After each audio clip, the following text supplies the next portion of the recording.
Long before the modern ocean had great white sharks or orcas, the sea belonged to things far stranger, creatures so large, so heavily armed, and so biologically extreme that the modern ocean would have looked almost peaceful by comparison. A great white shark today is considered one of the ocean's perfect predators.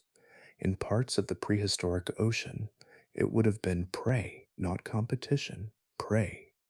There was a period when the apex predator of the sea had no teeth at all. Instead, it carried two self sharpening blades of bone that grew sharper every time the animal fed. Its jaws opened in milliseconds, faster than most prey could even react. There was a marine reptile nearly 17 meters long with a skull that flexed like a snake's, allowing it to swallow prey whole in water already crowded with other giant predators. There was a shark relative with a spiral saw blade of teeth coiled inside its jaw so strangely that scientists spent more than a century trying to work out where the structure even belonged on the body. And there was an era when several apex predators existed in the same waters simultaneously, all large enough to kill each other. Fossil evidence confirms they did. None of these creatures were accidents or evolutionary mistakes.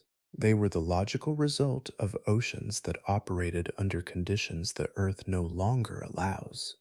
Warmer seas, different chemistry, vast inland oceans stretching across continents, entire ecosystems built around gigantism and constant predation. Tonight, we're going back into those oceans to see what life became when evolution was pushed as far as the sea could possibly take it. But before we do, let me know in the comments. Are you listening to this to fall asleep, or you're here only for the knowledge? Now, let's go back to a time when entering the ocean meant entering the most dangerous environment Earth has ever created. Long before jaws opened in pursuit, before fins cut through dark water, before anything fled from anything else, the ocean moved through silence. For nearly 3 billion years, Earth's seas belonged to drifting bacteria, microbial films, and small single celled organisms suspended beneath a dimmer sun. The shorelines of that ancient world were barren stone, nothing hunted, nothing screamed through water in pursuit of prey. The ocean breathed slowly, almost sleepily, beneath an atmosphere unlike the one surrounding the planet now. Then, around 538 million years ago, the stillness fractured. In a span of geological time so brief it resembles a flash of lightning inside deep time. Animal life erupted into forms the planet had never produced before. Bodies appeared with limbs, mouths, shells, digestive systems, eyes, armor, and movement.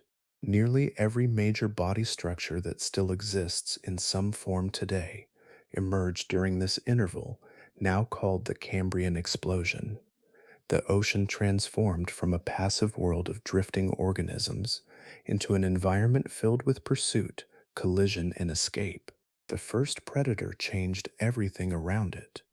Once one organism discovered that another organism could become food, every living thing entered an evolutionary pressure that never relaxed again. Shells thickened, spines emerged, creatures burrowed beneath sediment to disappear from sight. Vision sharpened, speed became valuable. The ocean ceased to be a neutral space and became an endless negotiation between hunter and hunted. The seas themselves were different then. Water temperatures remained warmer across much of the planet, and carbon dioxide levels were far higher than modern oceans experience. Oxygen was unevenly distributed, especially in deeper regions where vast stretches of water remained depleted and hostile to complex life. Sea levels flooded enormous continental shelves, creating warm, shallow habitats that stretched for immense distances beneath sunlight. These shallow marine plains became engines of evolution, supporting ecosystems far broader than most coastlines today. But the prehistoric ocean was never one continuous world. Across hundreds of millions of years, continents drifted apart and collided again. Entire coastlines vanished beneath rising seas and later returned as mountains. Oceans opened, narrowed, and disappeared completely. Creatures separated by impossible spans of time occupied waters that never touched each other. One of the strangest examples appeared during the Cretaceous period, when the western interior seaway divided North America into two landmasses for roughly 25 million years. Warm saltwater extended from the Arctic Ocean to the Gulf of Mexico, cutting through the continent like a slow moving inland ocean. Predators larger than city buses moved through waters that now sit beneath wheat fields, highways, and dry plains. This scale of time reshapes the meaning of coexistence. The animals carried in human imagination often seem crowded together into one prehistoric nightmare, but the reality is far stranger. Dunkleosteus vanished millions of years before the first dinosaur existed. The great marine reptiles of the Jurassic never saw the earliest Cambrian predators. Entire dynasties rose, dominated the ocean completely, and disappeared before the next emerged from the shadows left behind. The story ahead unfolds across those vanished worlds in sequence, through Cambrian seas filled with unfamiliar anatomy, through Devonian waters armored with bone, through Permian collapse and Triassic recovery, into Jurassic oceans heavy with reptilian giants, and finally toward the immense inland seas of the Cretaceous, where the ocean reached one of the most violent ecological states Earth has ever sustained. At the bottom of a Canadian mountain range, buried inside layers of shale so delicate they preserve the outlines of soft tissue, paleontologists uncovered fragments of an animal that did not seem to belong together. One fossil resembled a segmented shrimp, another looked like a strange ring lined with teeth. A third appeared to be the body of a swimming creature unlike anything living in the modern ocean. For years, each piece was cataloged separately, scattered through museum drawers as unrelated species from a vanished sea. Only later did the fragments align into a single body. The animal became known as Anomalocaris canadensis, the abnormal shrimp, though it was neither shrimp nor fish nor anything that survived into the present world. Around 520 million years ago, it moved through Cambrian waters as the largest known animal on Earth, reaching lengths of nearly 1 meter at a time when most surrounding organisms could rest comfortably in a human hand. In those early oceans, size alone altered the balance of existence. Its body moved with an unfamiliar elegance. Flexible lateral flaps rippled along its sides in coordinated waves, generating smooth propulsion through the water column. Modern studies of computer modeled movement suggest the motion resembled a cuttlefish more than a crustacean, allowing rapid acceleration and precise maneuvering in crowded marine habitats. Suspended beneath its head were two grasping appendages lined with sharp spines, capable of curling inward around prey with startling speed. The eyes changed the ocean most profoundly. Fossils from the Burgess Shale preserve the structure of its compound eyes in remarkable detail, revealing up to 16,000 individual lenses arranged for near panoramic vision. In the dim suspended sediment of Cambrian seas, this was an extraordinary sensory advantage. Most surrounding animals possessed only primitive awareness of light and shadow. Anomalocaris could detect movement across almost every direction simultaneously, tracing the motion of smaller creatures long before they sensed danger approaching. Its mouth formed a circular structure of hardened plates, arranged like a rotating ring. Earlier reconstructions imagined it crushing prey with mechanical force alone, though more recent analysis suggests a subtler process. The mouth likely gripped and tore softer tissue, while the frontal appendages restrained struggling organisms. Trilobite fossils from Cambrian deposits often bear fractured shells and damaged exoskeletons, consistent with attacks from large predators, and chemical traces preserved inside fossilized digestive remains indicate that hard shelled animals formed part of its diet. Before this period, life in the ocean drifted largely unchallenged. Organisms filtered nutrients from water or absorbed energy passively from their surroundings. Anomalocaris introduced pursuit into a world that had never experienced it. Movement became dangerous. Open water became exposed space. The first evolutionary responses emerged quietly across the seafloor, shells thickened by fractions of millimeters. Burrowing organisms disappeared beneath sediment more quickly. Spines extended outward from soft bodies. Camouflage began as broken patterns against the ocean floor. An entire architecture of defense appeared because one animal learned to chase. For approximately 30 million years, Anomalocaris occupied this ancient role, gliding through Cambrian ecosystems while continents still sat arranged beneath unfamiliar stars. Its reign lasted longer than the entire existence of humanity so far. Then, gradually, the oceans changed again. Other predators evolved. Prey adapted. The balance shifted forward through deep time, carrying with it the first memory of pursuit through water. Across the Devonian seas, armor drifted through the water like moving fortresses. The coastlines of the world looked unfamiliar then, arranged around broad tropical oceans where coral reefs stretched for immense distances beneath warm sunlight. Rivers carried minerals into shallow marine basins rich with plankton and early reef life. Within those crowded waters, vertebrates began transforming into something far more specialized than the soft bodied swimmers that had preceded them. Fish became engineered for force. The dominant rulers of this period were the placoderms, armored fish, whose bodies carried thick external plates fitted together like articulated shields.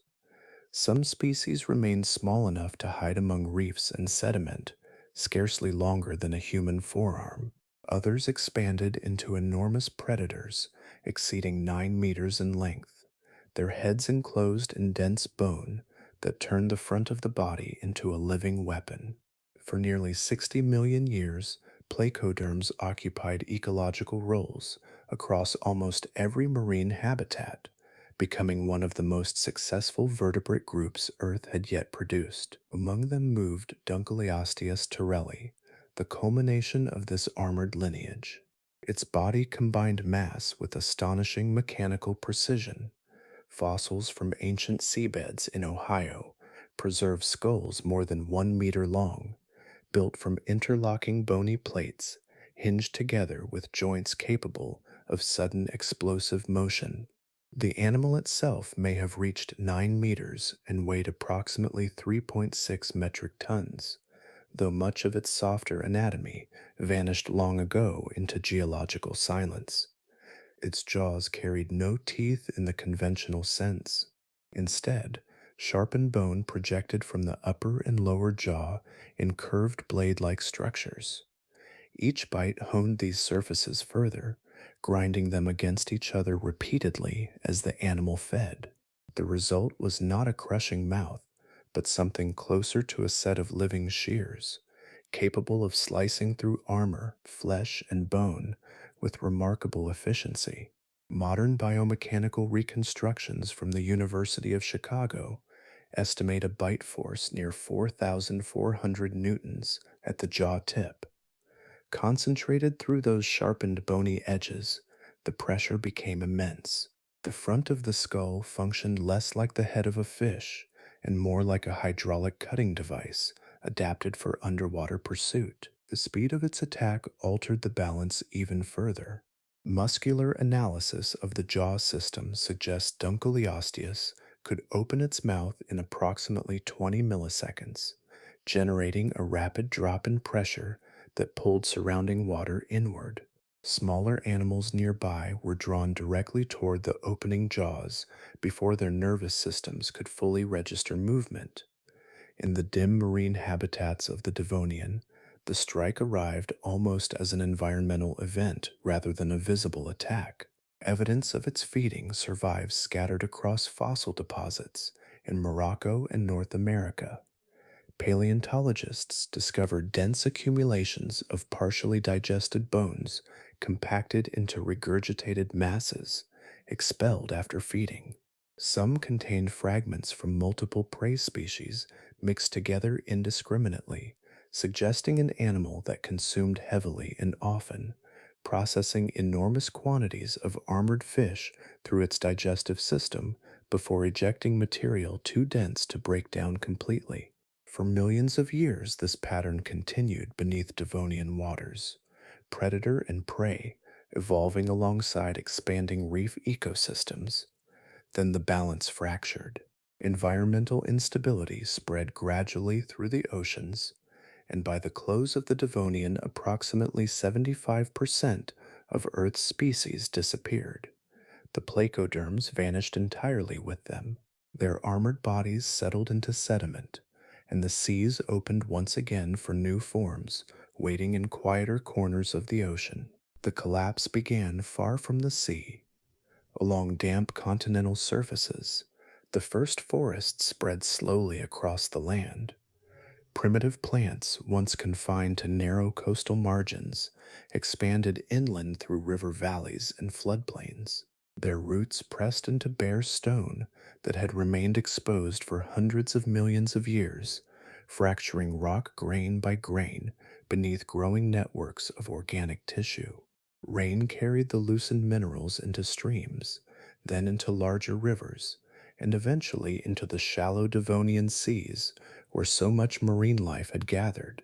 What followed unfolded gradually enough that no single generation of animals would have perceived the full scale of it. The influx of nutrients transformed coastal waters into vast blooms of algae stretching across continental shelves. In sunlight, these microorganisms multiplied explosively, turning productive marine habitats thick with suspended organic matter. For a time, the ocean may even have appeared richer than before, crowded with microscopic life drifting through warm currents. But beneath the surface, the chemistry of the water was changing towards something unstable. When the algae died, they sank. Bacteria consumed the descending material in immense quantities, stripping dissolved oxygen from the surrounding water as decomposition spread across the seafloor. Entire marine basins slipped into hypoxia, conditions so depleted in oxygen that complex animals could no longer survive there. Scientists now describe this process as eutrophication.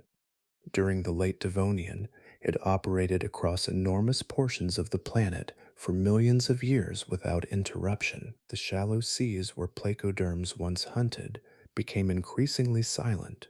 Reef systems deteriorated under the strain of unstable oxygen levels. Bottom dwelling organisms vanished first, leaving dark sedimentary layers rich in preserved carbon, where little scavenging remained. In some Devonian rock formations, geologists find black shale extending for extraordinary distances, physical records of ancient water deprived of breathable oxygen. Large predators suffered alongside the ecosystems that sustained them. Animals built for active pursuit required immense metabolic energy, and oxygen poor seas could no longer support bodies adapted for constant movement. The great armored fish that had dominated marine life for tens of millions of years began disappearing from the fossil record. Species dwindled unevenly across different regions, some persisting in isolated refuges while surrounding habitats collapsed around them. The extinction did not arrive as a singular catastrophe descending from the sky. It behaved more like a planetary exhaustion. Generation after generation entered oceans slightly less habitable than before. Coastal nurseries failed. Reef food webs fragmented. Marine diversity contracted slowly enough that the process stretched across intervals longer than human civilization has existed. By the end of the Devonian extinction, approximately 96% of marine vertebrate species had vanished. The placoderms disappeared completely after dominating Earth's waters for nearly 60 million years. Not a single lineage survived into the following era. Their heavily armored bodies, once symbols of evolutionary success, became geological remnants locked inside stone. Yet in quieter ecological margins, smaller survivors remained. Among them were early sharks, animals with lighter cartilaginous skeletons and more flexible feeding strategies than the heavily specialized predators that preceded them. They had existed alongside the placoderms for millions of years, occupying secondary roles within Devonian ecosystems. When oxygen levels destabilized and entire food webs collapsed, those adaptable forms endured where larger armored hunters could not. As the Devonian seas emptied and rearranged themselves, the balance of the ocean shifted again, almost imperceptibly at first, toward bodies shaped not from bone plates, but from cartilage, muscle, and teeth. Cartilage leaves behind a quieter fossil record than bone. Where armored fish preserved themselves in thick plates and dense skulls, the early sharks often vanished almost completely after death, their softer skeletons dissolving back into sediment while only teeth, scales, and scattered impressions remained.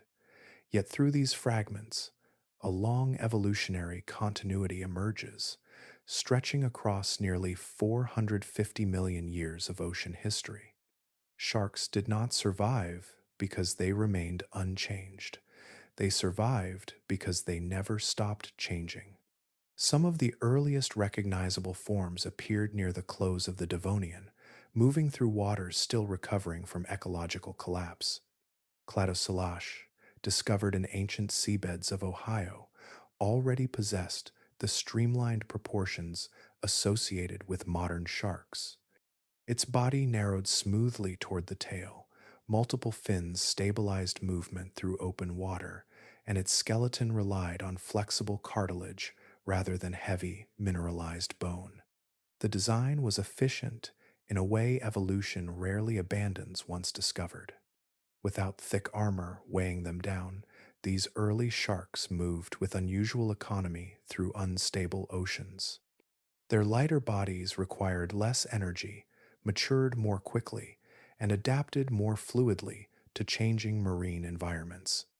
While earlier predators disappeared alongside collapsing ecosystems, sharks diversified into the emptied spaces left behind.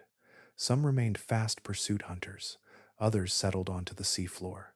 Some filtered microscopic organisms from the water, while others evolved crushing jaws suited for shell-covered prey. The oceans of the Carboniferous and Permian became filled with experimental shark lineages unlike anything alive now. Among the strangest was Stethocanthus, a relatively small shark whose appearance unsettled even experienced paleontologists. Adult males carried a broad, flattened structure rising from the back like an anvil, covered in enlarged dermal denticles resembling rows of tiny teeth. No modern shark possesses anything similar. Fossils preserve the structure clearly, but its exact purpose remains uncertain. Some researchers propose it functioned as a display surface during mating behavior, presented visually to rivals or potential partners in dim prehistoric waters. Others suggest the structure played a role in physical confrontation, perhaps locking against opponents during combat between males. The body itself remained agile and compact, suited for maneuvering through crowded marine habitats where reefs and shallow basins supported increasing ecological diversity. In these post-Devonian oceans, sharks were no longer secondary survivors. they had become architects of entirely new food webs. Then came Helicoprion. For more than a century, paleontologists struggled to reconstruct the animal from its most famous fossil, a spiraling coil of teeth unlike any structure known in vertebrate anatomy. The fossil resembled a circular saw curled inward upon itself, each new tooth pushing older teeth toward the center of the spiral as the animal grew. Early reconstructions placed the whorl almost everywhere imaginable, extending from the snout like a weapon, protruding from the back, even rising from the dorsal fin. Only in 2013 did high resolution CT scanning finally resolve the mystery. The spiral sat deep within the lower jaw, functioning as a rotating cutting surface that drew prey inward as the jaws closed. Rather than crushing armored animals, Helicoprion likely specialized in softer prey, such as squid and cephalopods, slicing them into manageable sections through repeated contact with the inward curling teeth. Across these evolving lineages, sharks occupied nearly every ecological role available in the ancient ocean. Some hunted in open water beneath drifting continental shelves. Others searched dark sediment for buried organisms. Their bodies diversified into forms elegant, bizarre, and highly specialized, yet beneath each variation remained the same quiet principle of survival through adaptation, carried continuously across oceans that never remained still for long. For a long interval of Earth's history, the ocean achieved a kind of ecological fullness that had never existed before. By the Permian period, nearly 300 million years after the first complex predators appeared, marine life had layered itself into intricate systems of reefs, open water hunters, scavengers, filter feeders, and bottom-dwelling organisms linked together through ancient currents and nutrient cycles. The seas no longer felt experimental. They felt established, as though the planet had finally learned how to sustain a complete living ocean. Coral reefs spread across warm, shallow waters in enormous formations built not by modern corals, but by older reef organisms, including rugose and tabulate corals, whose stone skeletons accumulated generation after generation beneath tropical sunlight.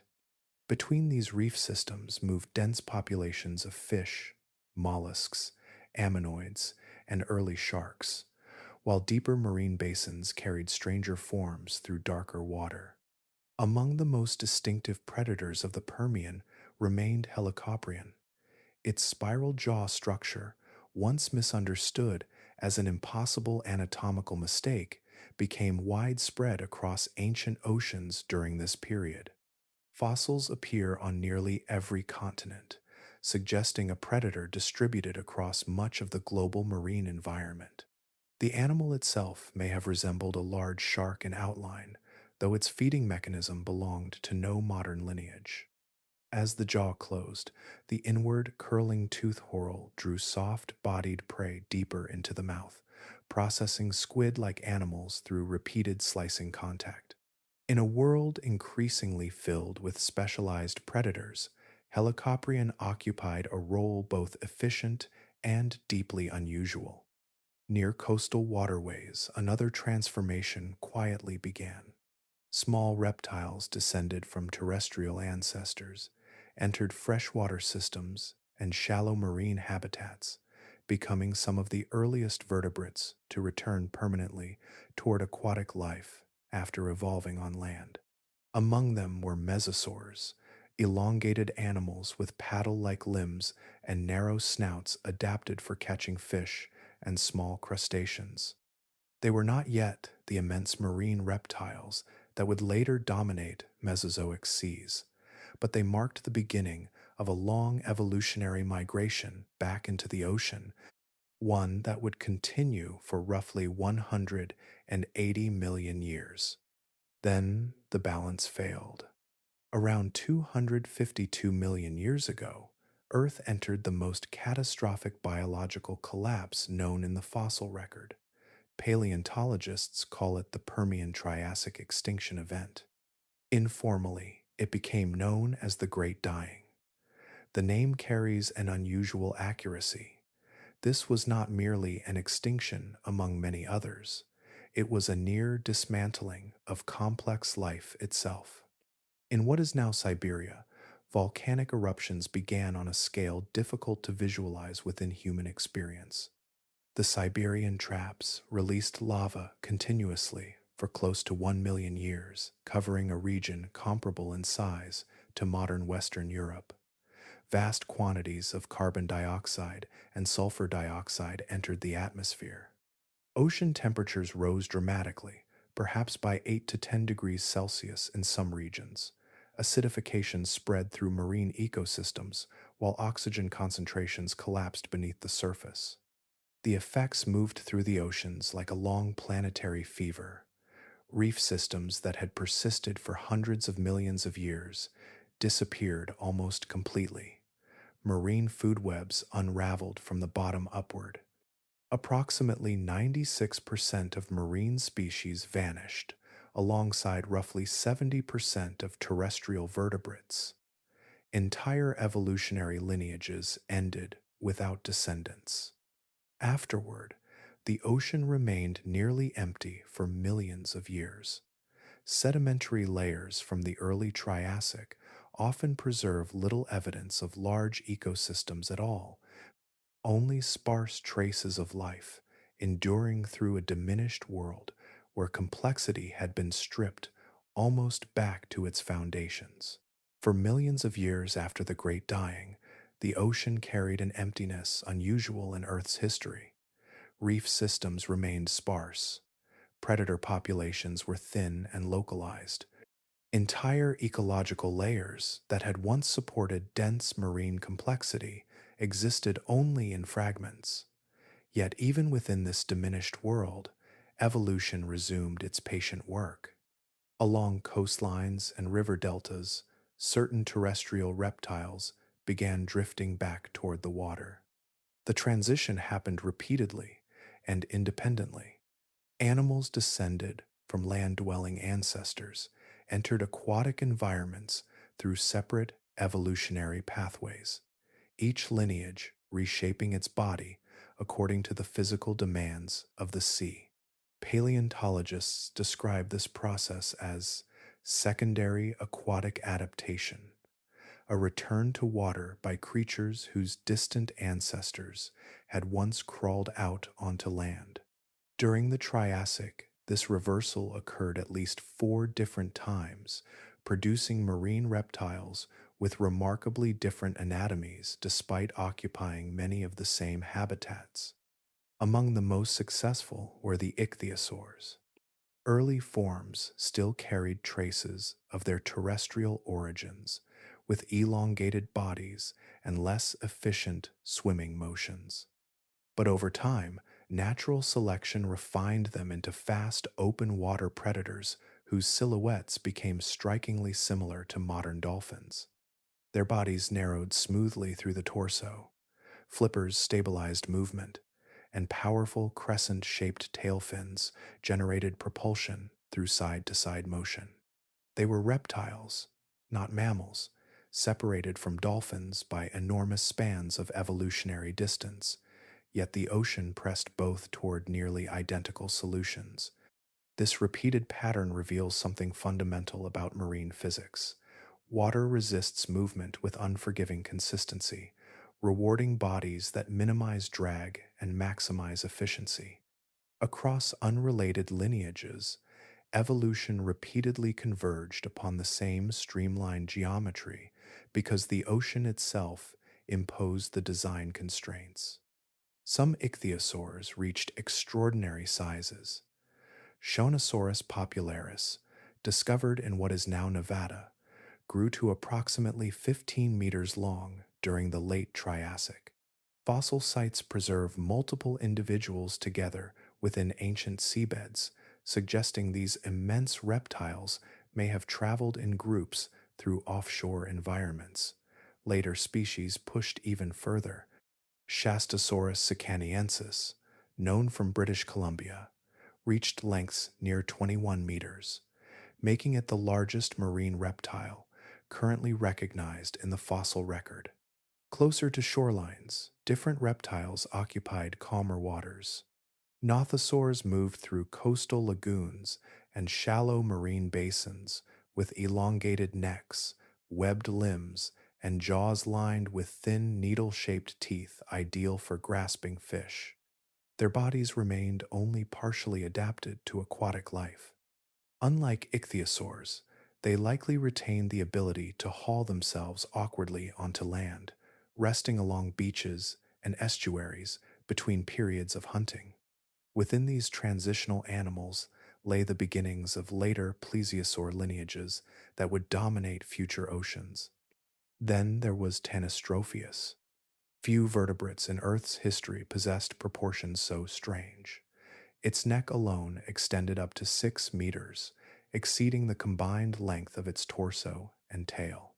For decades, paleontologists debated whether such a structure belonged to a terrestrial or aquatic animal. Recent fossil analysis published in 2020 clarified the mystery. Tanystropheus lived primarily along the water's edge, remaining motionless near shorelines, while its long neck extended outward through shallow water to ambush fish with sudden lateral strikes. By the late Triassic, marine ecosystems had rebuilt themselves with surprising speed. In less than 50 million years after the worst extinction event in Earth's history, the ocean once again supported layered predator hierarchies, specialized hunting strategies, and immense reptiles moving through newly restored seas. Life had returned not cautiously, but with remarkable evolutionary intensity. Stone from the ancient seabeds of Germany preserves outlines so delicate that entire marine animals still seem suspended within the rock, as though the ocean briefly paused before hardening into silence. Within these fossil layers lie some of the clearest remains of ichthyosaurs, reptiles that ruled open water for nearly 160 million years and became the first truly giant hunters of the marine world. Their transformation from land-descended reptiles into fully aquatic predators reshaped nearly every part of their anatomy. Limbs flattened into flippers, bodies narrowed into streamlined forms built for sustained swimming. Powerful tail fins generated propulsion through side-to-side movement, carrying them across offshore waters with remarkable efficiency. Although unrelated to dolphins, their silhouettes became strikingly similar, another example of evolution repeatedly arriving at the same design when confronted by the physical demands of the sea. Some ichthyosaurs specialized for speed near the surface, while others adapted to darker depths far below visible sunlight. Among the most extraordinary was Temnodontosaurus platyodon, whose eyes reached nearly 26 centimeters in diameter. Reinforced bony rings surrounded the sockets, helping maintain shape against immense underwater pressure. Such enormous eyes gathered faint traces of light in deep marine environments where visibility nearly vanished, suggesting hunting behaviors comparable to those of modern deep-diving whales.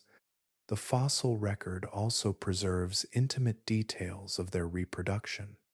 Unlike most reptiles, ichthyosaurs did not crawl onto land to lay eggs. Females carried embryos internally and gave birth directly in the ocean. One famous fossil captures a juvenile emerging tail first from its mother's body. The same orientation later evolved by whales and dolphins because it reduces the risk of drowning during birth underwater. Their growth patterns reveal lives unlike those of slow-moving reptiles. Thin internal bands, preserved inside vertebrae, function similarly to growth rings in trees, allowing paleontologists to estimate age and maturity. Some large ichthyosaurs reached reproductive age within only a few years and continued living for decades afterward. Their rapid development and long lifespan resembled marine mammals more closely than terrestrial reptiles. Exceptional fossil sites in the Holzmaden Formation preserve impressions of skin across the body surface. These reptiles lacked heavy scales and instead possessed smooth skin adapted for minimizing drag through water. Pigmentation studies conducted on Stenopterygius fossils in 2018 identified preserved melanosomes, microscopic structures responsible for coloration in living animals. The analysis confirmed dark coloration across the back and lighter coloration underneath, a camouflage pattern known as countershading that remains common among fast-moving marine predators today. For millions of years, ichthyosaurs occupied oceans across much of the planet, diversifying into numerous forms while surviving enormous environmental fluctuations. Yet, despite this success, they disappeared roughly 90 million years ago, long before the asteroid impact that later ended the age of non-avian dinosaurs. Their decline remains uncertain. Climate instability altered marine ecosystems, while newer reptilian predators expanded into overlapping ecological roles.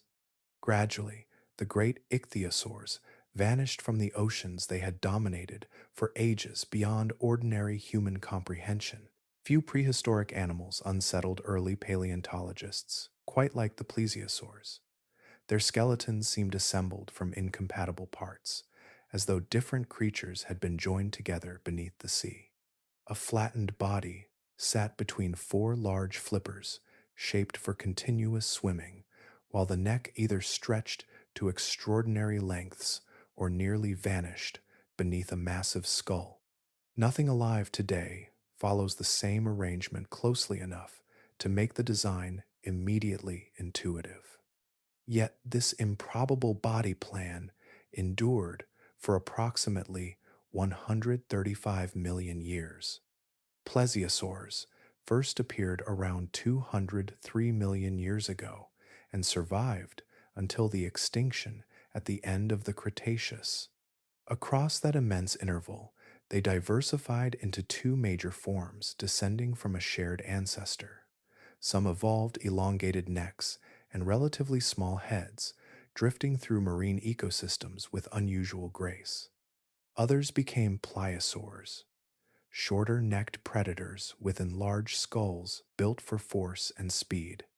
For more than a century, scientists struggled to understand how these animals moved.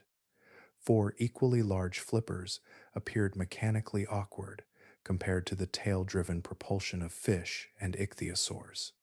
In 2017, computational fluid modeling finally clarified the motion plesiosaurs used underwater flight. Their front flippers generated most of the thrust, while the rear pair stabilized and adjusted movement through the water column, producing a style of locomotion somewhat comparable to penguins or sea turtles. The result was remarkable maneuverability, allowing precise control in three-dimensional marine space. The long-necked species became especially strange examples of evolutionary specialization. Elasmosaurus possessed as many as 72 cervical vertebrae, more neck bones than any known vertebrate before or since. Human beings possess 7.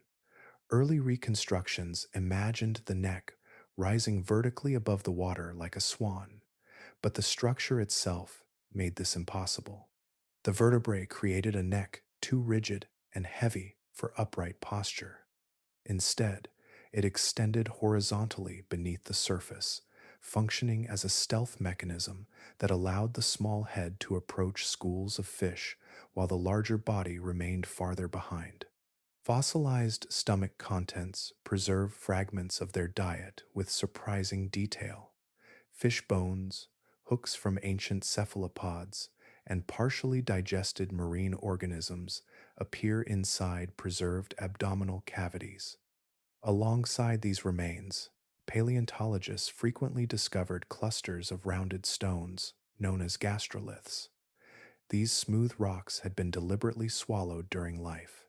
Modern crocodiles and certain seabirds use similar stones as ballast, adjusting buoyancy and stability while submerged. Plesiosaurs may have relied on the same method while navigating varying ocean depths. Their range extended farther than once imagined. Fossils recovered from Antarctica confirm that some species inhabited polar seas year round, including long winter intervals when sunlight vanished almost entirely. These waters approached freezing temperatures, yet the animals remained active predators within them. Such evidence suggests at least partial warm-blooded physiology, or perhaps an ability to elevate body temperature through continuous muscular activity similar to modern leatherback turtles. Across changing climates, shifting continents, and repeated marine disruptions, plesiosaurs persisted with an anatomy that initially appeared implausible even to scientists studying their bones. Beneath ancient oceans, the design proved not only functional, but enduring, carried forward through millions of years by movements so fluid that the water itself seemed to shape around them. Not all plesiosaurs drifted through the ocean with elongated necks and delicate approaches to prey. Within the same ancient lineage, another form emerged, heavier through the skull and shoulders, built not for subtle maneuvering but for acceleration, impact, and overwhelming bite force. Over millions of years, these reptiles shortened the neck almost to disappearance while enlarging the head into a massive predatory structure balanced against four powerful flippers. These were the pliosaurs. Their bodies carried the same underwater flight mechanics as their long-necked relatives, but the proportions shifted dramatically. The torso became dense and muscular, the jaws widened, neck vertebrae compressed into thick columns capable of supporting immense skulls during violent strikes. In marine ecosystems already crowded with large predators, pliosaurs evolved toward raw mechanical dominance. Among the most famous was Liopleurodon ferox, a late Jurassic predator whose fossils were discovered in what is now England and France. Public imagination transformed the animal into something far larger after a 1999 television documentary portrayed it at approximately 25 meters long. The actual fossil evidence suggests a more modest maximum length of roughly 6 to 7 meters. Even at this corrected size, Liopleurodon remained a formidable marine hunter, carrying a broad skull lined with interlocking teeth adapted for gripping, struggling prey beneath open water. Its reputation never required exaggeration. The proportions alone reveal an animal designed for sudden violence. Large attachment areas across the skull indicate strong jaw musculature, while the shape of the teeth differed significantly from slicing predators. Rather than thin blades for cutting flesh, pliosaur teeth formed thick conical spikes built to puncture, restrain, and hold. Once prey was seized, escape became mechanically difficult. Fossil evidence suggests pliosaurs hunted large fish, squid, and even other marine reptiles occupying the same ecosystems. Some species reached considerably larger dimensions.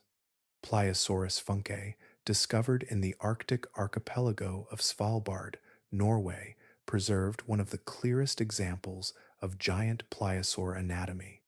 Fossils recovered during expeditions in 2006 and 2012 revealed a skull exceeding 2 meters in length and an estimated body size between 10 and 13 meters. Researchers reconstructed bite forces approaching 33,000 newtons, placing the animal among the most powerful known predators in the fossil record. The environment it inhabited differed profoundly from the warm, shallow seas often associated with Jurassic marine reptiles. Svalbard during the late Jurassic existed beneath long seasonal cycles of dim light and colder waters. Yet these immense predators thrived there, pursuing prey through broad northern seaways connected to ancient oceans. In 2023, another giant pliosaur skull emerged from the cliffs of Dorset in southern England. Nearly complete and close to 2 meters long, the specimen preserved details of jaw architecture with extraordinary clarity. Muscular reconstructions suggested bite pressures capable of crushing the skull of any living marine animal. The excavation later became the subject of a documentary narrated by David Attenborough, bringing renewed attention to predators that once dominated Jurassic seas. Across successive generations, many pliosaur lineages followed a broader evolutionary pattern known as Cope's rule, the tendency for body size within certain groups to increase over time as ecological competition intensifies. In the oceans of the Jurassic, there appeared to be few constraints preventing that escalation. Predator pursued prey, prey adapted in return, and the largest hunters continued expanding toward dimensions the marine world could still sustain. From orbit, the Jurassic Earth would have appeared overwhelmingly blue. Coastlines dissolved beneath elevated seas, and water spread far inland across continental interiors, forming immense shallow marine systems that connected regions now separated by thousands of kilometers. The boundaries between ocean and land became diffuse and unstable, with warm seawater occupying places that would one day become forests, mountains, and cities. Europe during this time was not a continuous continent at all. It existed as a broad tropical archipelago, a scattering of islands rising from shallow seas rich with marine life. The fossil deposits of Germany, England, and France preserve this drowned geography with remarkable clarity. Limestone beds filled with marine reptiles, fish, ammonites, and drifting plankton accumulated between islands surrounded on every side by open water. The ocean itself carried far more heat than modern seas. Global temperatures remained approximately 5 to 10 degrees Celsius warmer on average, and no permanent polar ice caps existed to lock away cold water at the ends of the planet. Deep marine environments remained comparatively warm as well, allowing nutrients and biological productivity to circulate across broader regions. This thermal abundance supported increasingly large food webs, whose energy moved upward through countless layers of marine life. During the Jurassic, teleost fish began their great evolutionary expansion. These early modern bony fish would eventually become the dominant fish group on Earth, giving rise to nearly every familiar species alive today. In Jurassic seas, they diversified rapidly into open water hunters, reef dwellers, bottom feeders, and schooling prey species. Their numbers transformed marine ecosystems by providing a dense and renewable caloric foundation capable of sustaining immense predators above them. The result was an ocean structured around simultaneous layers of specialized hunters occupying nearly every available ecological position. Pliosaurs pursued large prey through offshore waters with massive jaws and powerful bursts of acceleration. Ichthyosaurs ranged through deeper zones where reduced light favored their enlarged eyes and efficient swimming forms. Sharks filled transitional spaces between habitats, adapting continuously to changing prey and environmental conditions. Along coastlines and shallow channels, marine crocodilomorphs evolved into predators unlike any crocodiles alive now. Among the most striking was Dacosaurus maximus. Although descended from crocodilian ancestors, Dacosaurus abandoned nearly every feature associated with modern crocodiles. Its limbs transformed for fully aquatic movement, and the tail developed into a vertically oriented fin, better suited for propulsion through open water. The skull itself differed dramatically from the elongated fish catching snouts of living crocodilians. Instead, it became short, deep, and heavily reinforced, indicating a bite adapted for seizing large, struggling prey. Paleontologists nicknamed the animal Godzilla after studying its remains, not simply because of its size, but because of the unusual proportions of the skull. Serrated teeth lined powerful jaws capable of processing substantial prey items, likely including large fish and marine reptiles sharing the same coastal ecosystems. Across Jurassic seas, specialization intensified at every scale. Small fish evolved rapid schooling behaviors, while larger hunters developed increasingly refined sensory systems and locomotion strategies. Coastal shallows, reef environments, deep offshore waters, and island channels each supported their own dominant predators shaped specifically for those conditions. The ocean no longer belonged to a single ruling lineage. Instead, it became a layered world of overlapping territories and competing adaptations, where nearly every region of water carried its own distinct form of pursuit, moving silently beneath the surface. By the middle of the Cretaceous, the ocean had become crowded with giants. For tens of millions of years, rising sea levels flooded continental interiors across much of the planet, creating enormous inland seas connected to the wider oceans. Warm water advanced deep into the continents, transforming lowlands into broad marine corridors where predators from different evolutionary lineages encountered one another within the same ecosystems. The seas carried immense biological productivity, and that abundance sustained a concentration of large hunters unmatched anywhere else in Earth's history. One of the largest of these marine systems divided North America almost completely in half. The western interior seaway stretched from the Arctic Ocean to the Gulf of Mexico for roughly 25 million years, reaching nearly 970 kilometers in width and descending more than 800 meters in certain regions.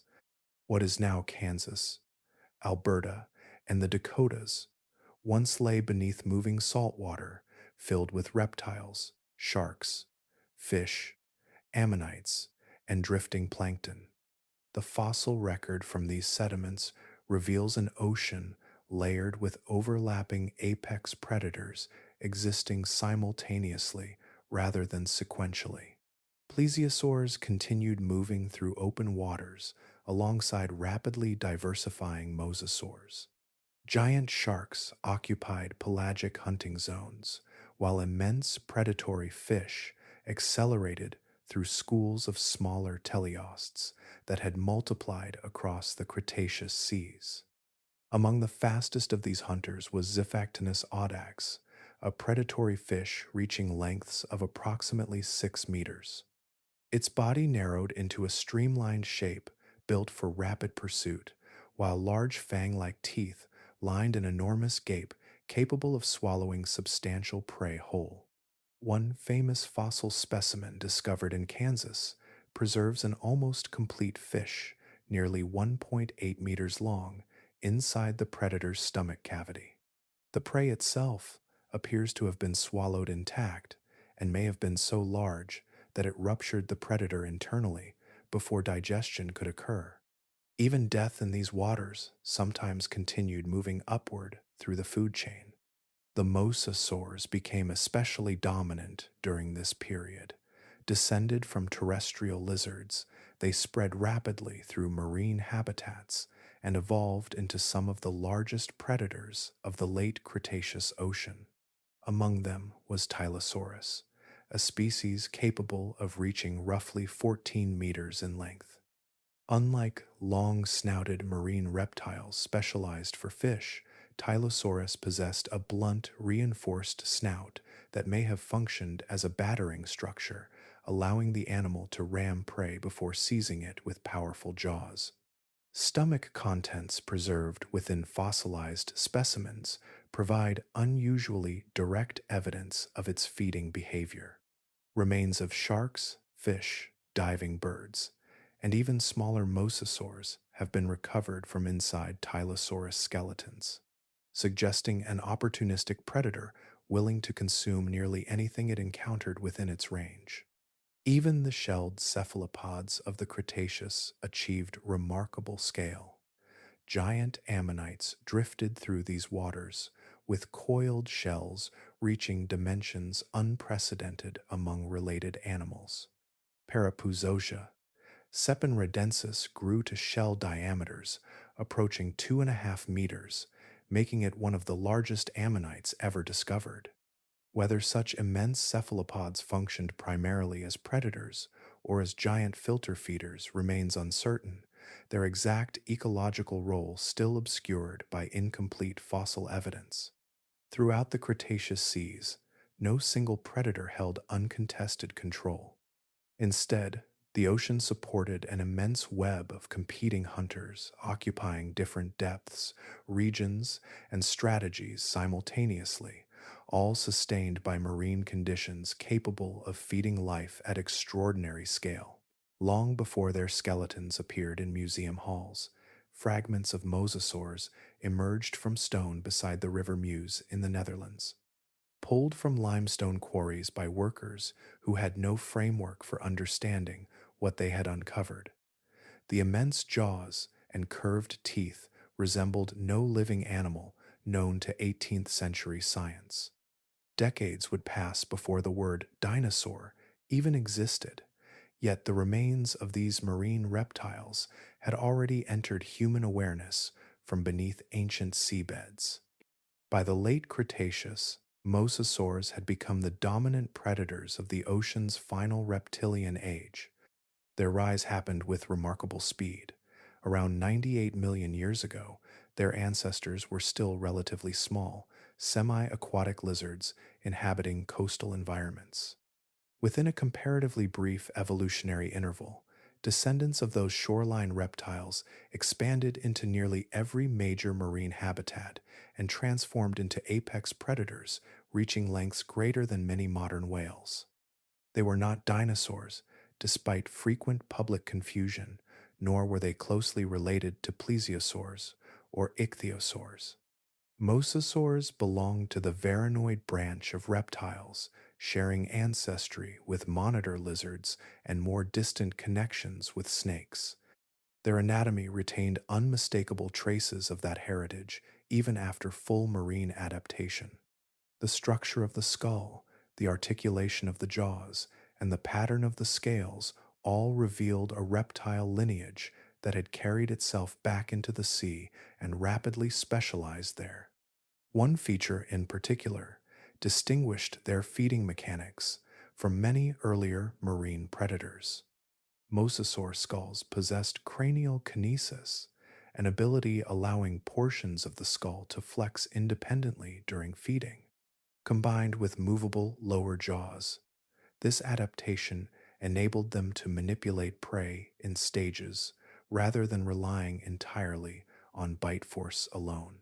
In practice, the jaws could advance gradually over struggling animals larger than the mosasaur's own skull, a feeding strategy closely resembling the swallowing behavior of snakes.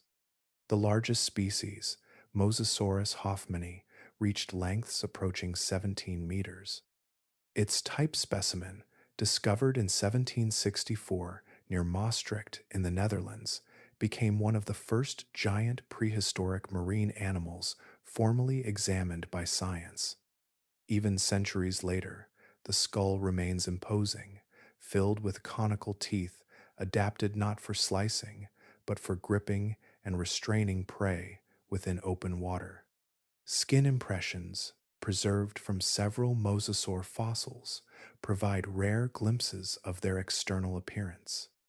Rather than thick armor or broad scales, the skin consisted of small keeled scales, similar to those of modern monitor lizards.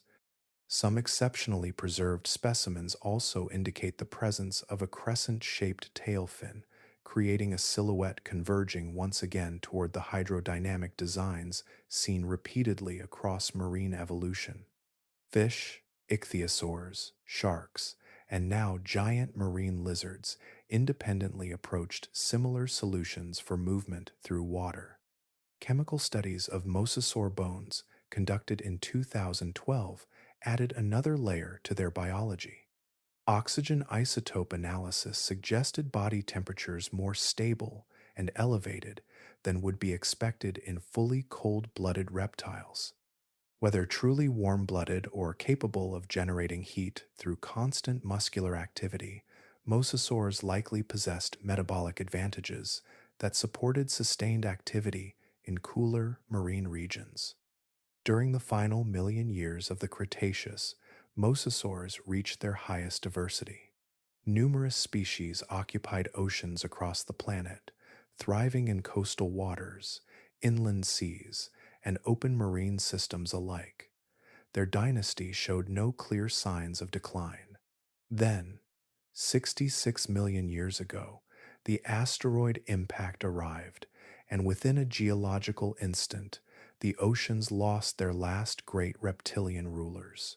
Long after the marine reptiles disappeared and the inland seas of the Cretaceous drained away, the oceans entered a world that would appear strangely familiar to modern eyes. Whales crossed open water. Coastlines resembled recognizable continents. Kelp forests spread along colder shores, and seabirds circled above waves, driven by currents not entirely unlike those of today. Yet, beneath these comparatively modern seas, moved a predator so immense that its remains eventually blurred the boundary between paleontology and myth. Otodus Megalodon emerged approximately 23 million years ago and survived until around 3.6 million years before the present. By then, the age of giant reptiles had already faded deep into geological history.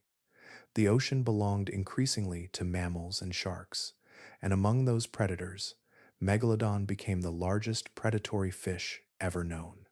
Estimating its full dimensions remains difficult because sharks possess skeletons made primarily of cartilage, tissue that rarely fossilizes well. Most evidence comes from teeth, vertebrae, and fragmentary remains distributed across marine sediments worldwide. Using comparisons with modern great white sharks and scaling relationships between tooth dimensions and body proportions, current scientific estimates place Megalodon at roughly 15 to 20 meters in length and possibly approaching 100 metric tons in mass. Its teeth alone altered how people imagined ancient oceans.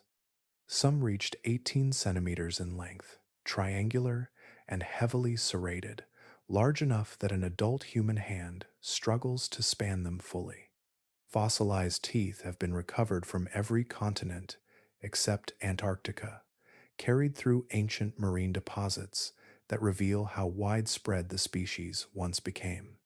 In many coastal regions, these teeth surfaced centuries before scientific explanations existed, often interpreted as petrified tongues, dragon remains, or relics of unknown beasts hidden beneath the earth. The scars left behind on fossil whale bones provide clearer evidence of how the animal hunted. Bite marks repeatedly appear around shoulders, flippers, and rib cages rather than randomly distributed across prey skeletons. This pattern suggests calculated attacks intended to immobilize large baleen whales before consumption. Damaging the locomotion structures of the prey would have reduced resistance in open water where endurance mattered as much as raw force. Even the young occupied intimidating ecological positions. Fossil clusters discovered in regions corresponding to modern Panama, the Carolinas, and the Canary Islands indicate shallow warm water nursery grounds where juvenile megalodons developed before entering deeper oceans. Individuals measuring only 2 to 4 meters long already ranked among the dominant predators within those coastal habitats. As the Pliocene progressed, however, the marine environment began shifting in ways increasingly unfavorable to such enormous hunters. Global cooling reduced the extent of warm, shallow seas while altering ocean circulation and prey distribution. Large, slow moving baleen whales declined in some regions or migrated into colder waters, less suitable for a giant warm water shark. At the same time, early ancestors of modern orcas developed coordinated hunting strategies that allowed smaller but socially organized predators to compete more effectively. For an animal requiring immense caloric intake to sustain its size, these changes carried profound consequences. Gradually, Megalodon disappeared from the oceans. Nothing equivalent evolved afterward. Modern sharks include formidable predators, yet no predatory fish since has occupied the same combination of scale, hunting, specialization, and ecological dominance. In a quiet way, the absence remains visible. The oceans still contain whales large enough to support such a predator, but the hunter itself no longer moves beneath them. The giants of the prehistoric ocean did not emerge from chance alone. Their existence depended upon an Earth configured differently from the modern world, with oceans operating under physical conditions that shaped how energy moved through marine ecosystems. The immense predators described across these ancient seas were expressions of that planetary architecture, organisms built within an environment capable of sustaining extraordinary biological scale. During many prehistoric intervals, the oceans were significantly warmer than those of today. At first, this seems contradictory to the existence of massive marine life, because warm water holds less dissolved oxygen than cold water. Yet the ancient seas functioned through circulation patterns unlike the modern ocean. Strong convection currents carried nutrients upward from deeper zones toward the surface, feeding enormous blooms of plankton and microscopic organisms that formed the foundation of marine food webs. Where productivity increased, prey populations expanded with it. Dense schools of fish, ammonites, cephalopods, and smaller marine organisms converted this abundance into living biomass on a vast scale. Larger predators could then survive because the lower levels of the ecosystem continuously replenished the energy available to them.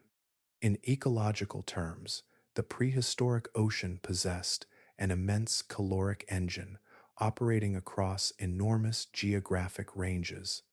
Sea level also transformed the structure of marine habitats. During periods such as the Jurassic and Cretaceous, shallow inland seas spread across continental interiors, flooding low-lying regions with warm, nutrient-rich water. Continental shelves expanded dramatically, creating immense areas of biologically productive habitat. Modern coastlines occupy relatively narrow margins compared to these ancient marine expanses. Shallow water environments receive abundant sunlight, encouraging photosynthesis and supporting high concentrations of marine life. Combined with warm temperatures and continuous nutrient input, these flooded continental regions became among the most productive ecosystems Earth has ever sustained. Predator diversity and body size increased directly within these conditions because the ecological foundation beneath them remained unusually stable and expansive. Atmospheric chemistry differed as well. Carbon dioxide concentrations during portions of the Mesozoic remained far higher than modern levels, altering the chemistry of seawater itself. More dissolved carbon dioxide affected how marine organisms formed shells and skeletons, influencing competition between species and reshaping entire food webs over evolutionary timescales. The oceans supporting mosasaurs, ammonites, and giant sharks were chemically distinct environments whose biological relationships unfolded under conditions no longer present in the same form. The circulation of the ocean also operated differently because permanent polar ice caps did not exist for much of the Mesozoic era. In the modern world, Cold, dense water sinks near the poles and helps drive thermohaline circulation, distributing heat and nutrients through deep marine currents. Ancient oceans, lacking strong polar temperature gradients, circulated more evenly, maintaining warmth and biological productivity across far broader regions. This produced marine ecosystems where large predators could persist over immense geographic ranges without encountering the sharp environmental barriers common today. Warmth, shallow seas, altered chemistry, and expansive productivity combined into a single, interconnected system capable of sustaining animals weighing tens or even hundreds of metric tons. Each condition reinforced the others. Remove the flooded continental shelves and productive habitat contracts. Remove nutrient circulation and prey populations diminish. Remove stable, warm conditions, and the energy demands of giant predators become increasingly difficult to sustain. The prehistoric ocean was therefore not merely larger in appearance. It functioned according to an entirely different planetary balance, one capable of feeding biological giants continuously across millions of years of uninterrupted marine abundance. Across hundreds of millions of years, the ocean repeatedly arrived at the same answer. Different animals entered marine environments, separated by vast evolutionary distances and entirely unrelated ancestries. Yet over time, their bodies began to resemble one another with unsettling precision. Fish, reptiles, mammals, and even birds independently drifted toward the same silhouettes, the same sensory systems, and the same hunting strategies, as though the sea itself imposed invisible instructions upon anything attempting to move efficiently through it. The pattern appears again and again throughout the fossil record.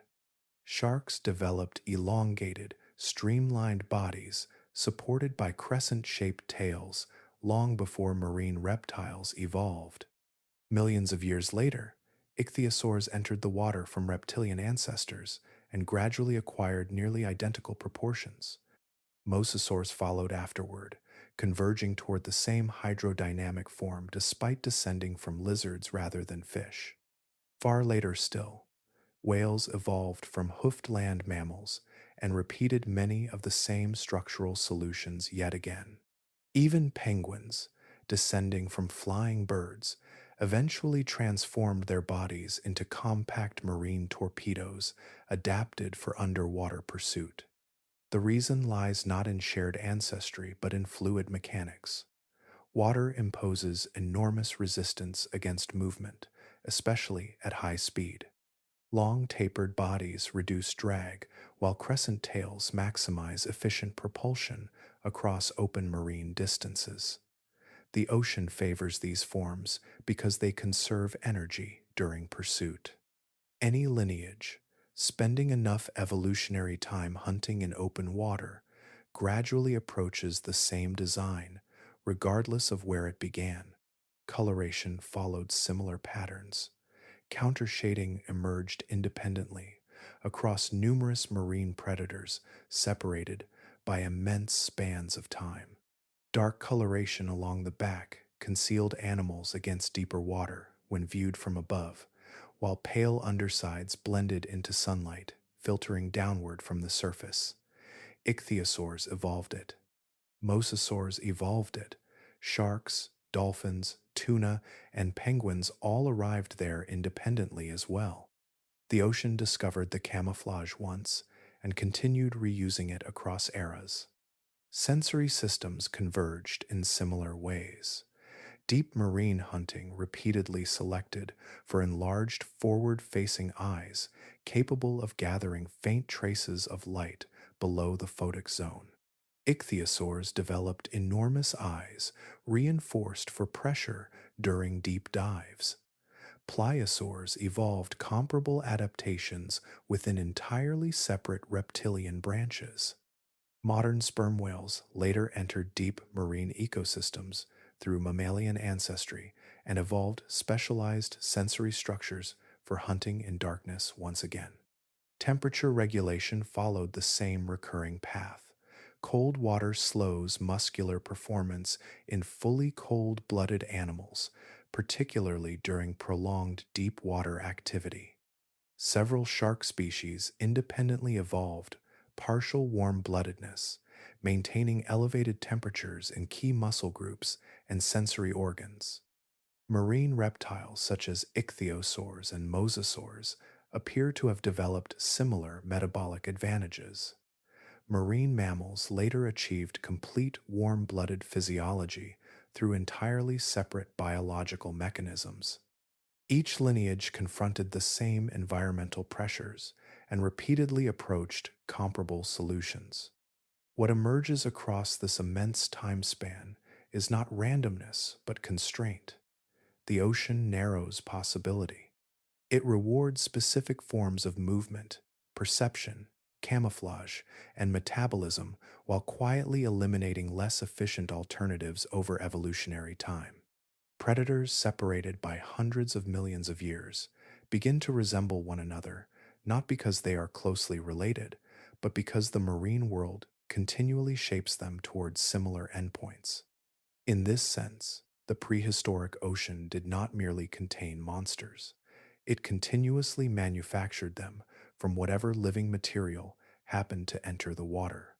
Reptiles, fish, mammals, and birds all became variations of the same recurring design, built again and again beneath changing seas that nevertheless obeyed the same physical laws. Beneath the bright surface waters of ancient seas existed an environment where sight slowly lost its authority. Sunlight could only travel so far before the ocean absorbed it. Colors vanished first. Reds disappeared into gray, then yellows, then greens, until only faint blue light remained drifting through the upper layers. Beyond roughly 200 meters, darkness thickened into something almost physical. Yet the predators of prehistoric oceans continued hunting there with remarkable precision, guided by senses that transformed the water itself into a living field of information. One of the oldest of these systems was the lateral line. Fish and many aquatic vertebrates carried rows of pressure-sensitive organs along the sides of their bodies, capable of detecting tiny disturbances moving through surrounding water. Every struggling animal generated waves. Every tailbeat displaced currents. In darkness, these signals spread outward through the sea like ripples across fabric.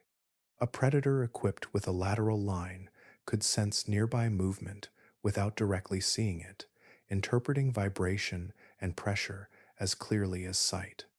This adaptation existed as early as the Devonian and remained one of the defining sensory tools of aquatic life for hundreds of millions of years afterward.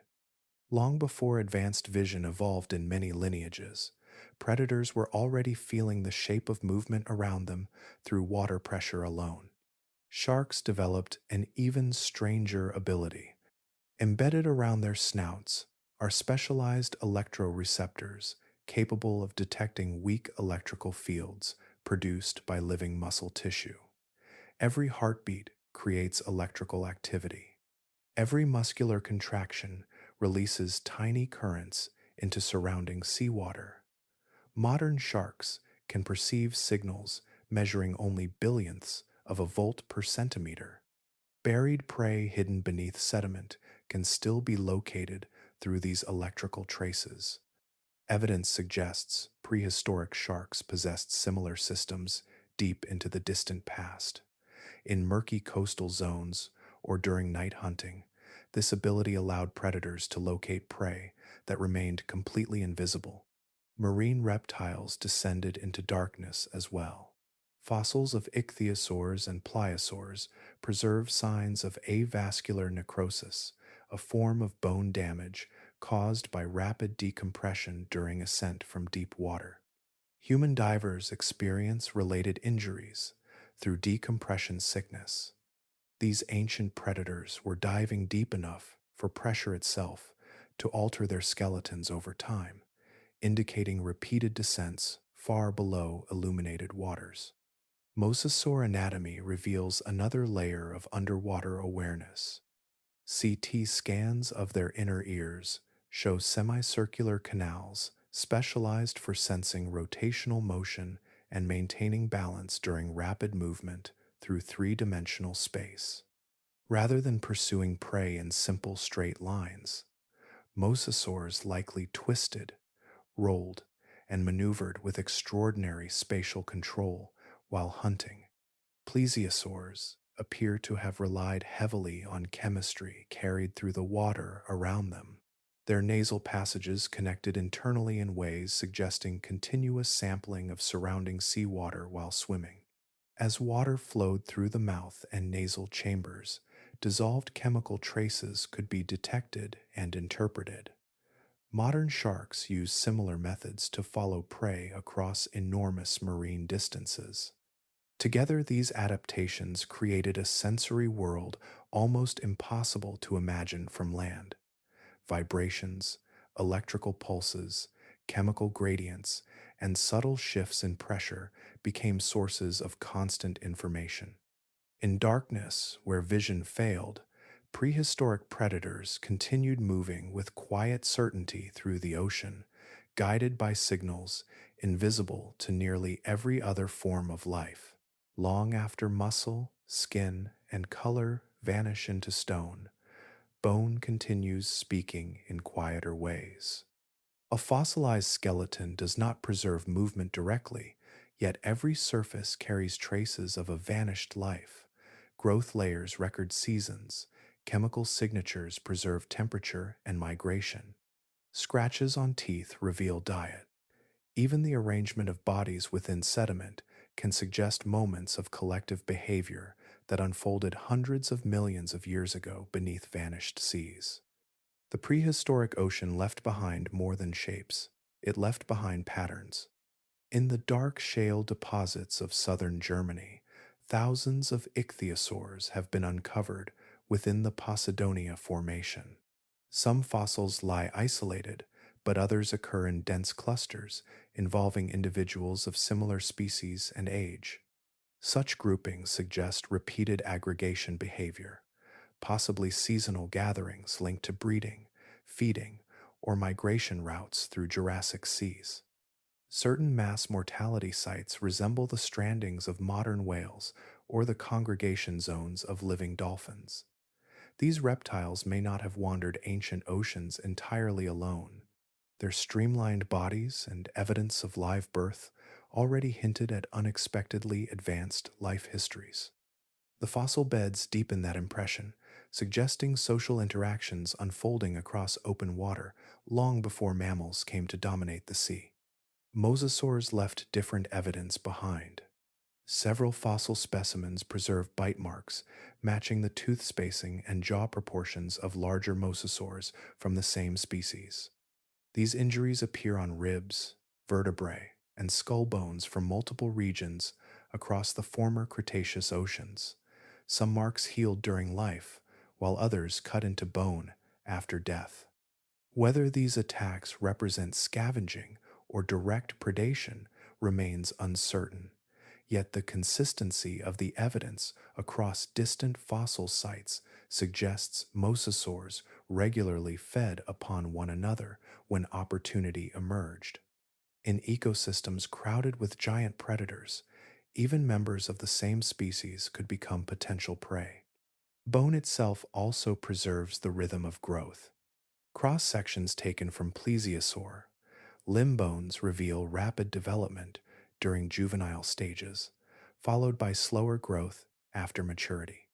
The pattern resembles that of warm-blooded mammals more closely than that of most modern reptiles.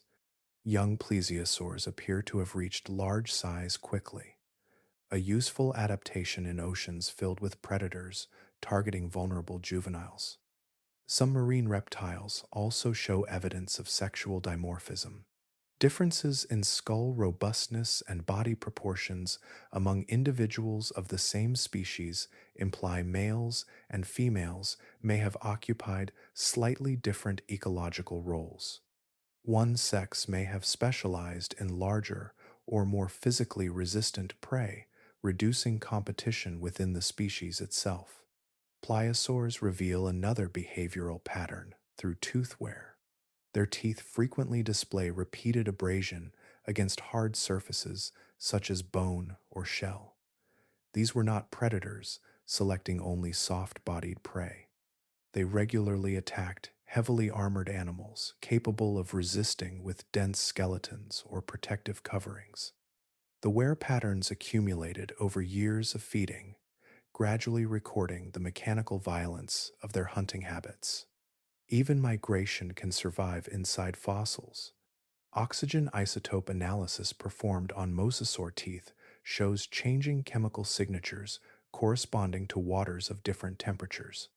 Because teeth form gradually, their chemistry preserves a timeline of movement between warm and cooler marine regions. Some mosasaurs appear to have traveled enormous seasonal distances, crossing prehistoric seas in patterns comparable to the migrations of modern whales. Through all these fragments, behavior slowly emerges from stone.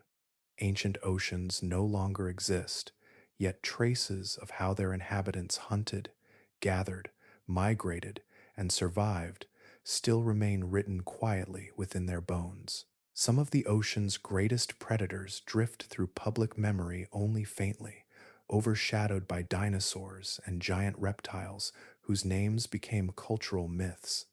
Yet across hundreds of millions of years, other hunters rose from entirely different branches of life, each carrying its own strange anatomy into the sea.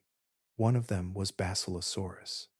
Its name means king lizard, though it was not a reptile at all.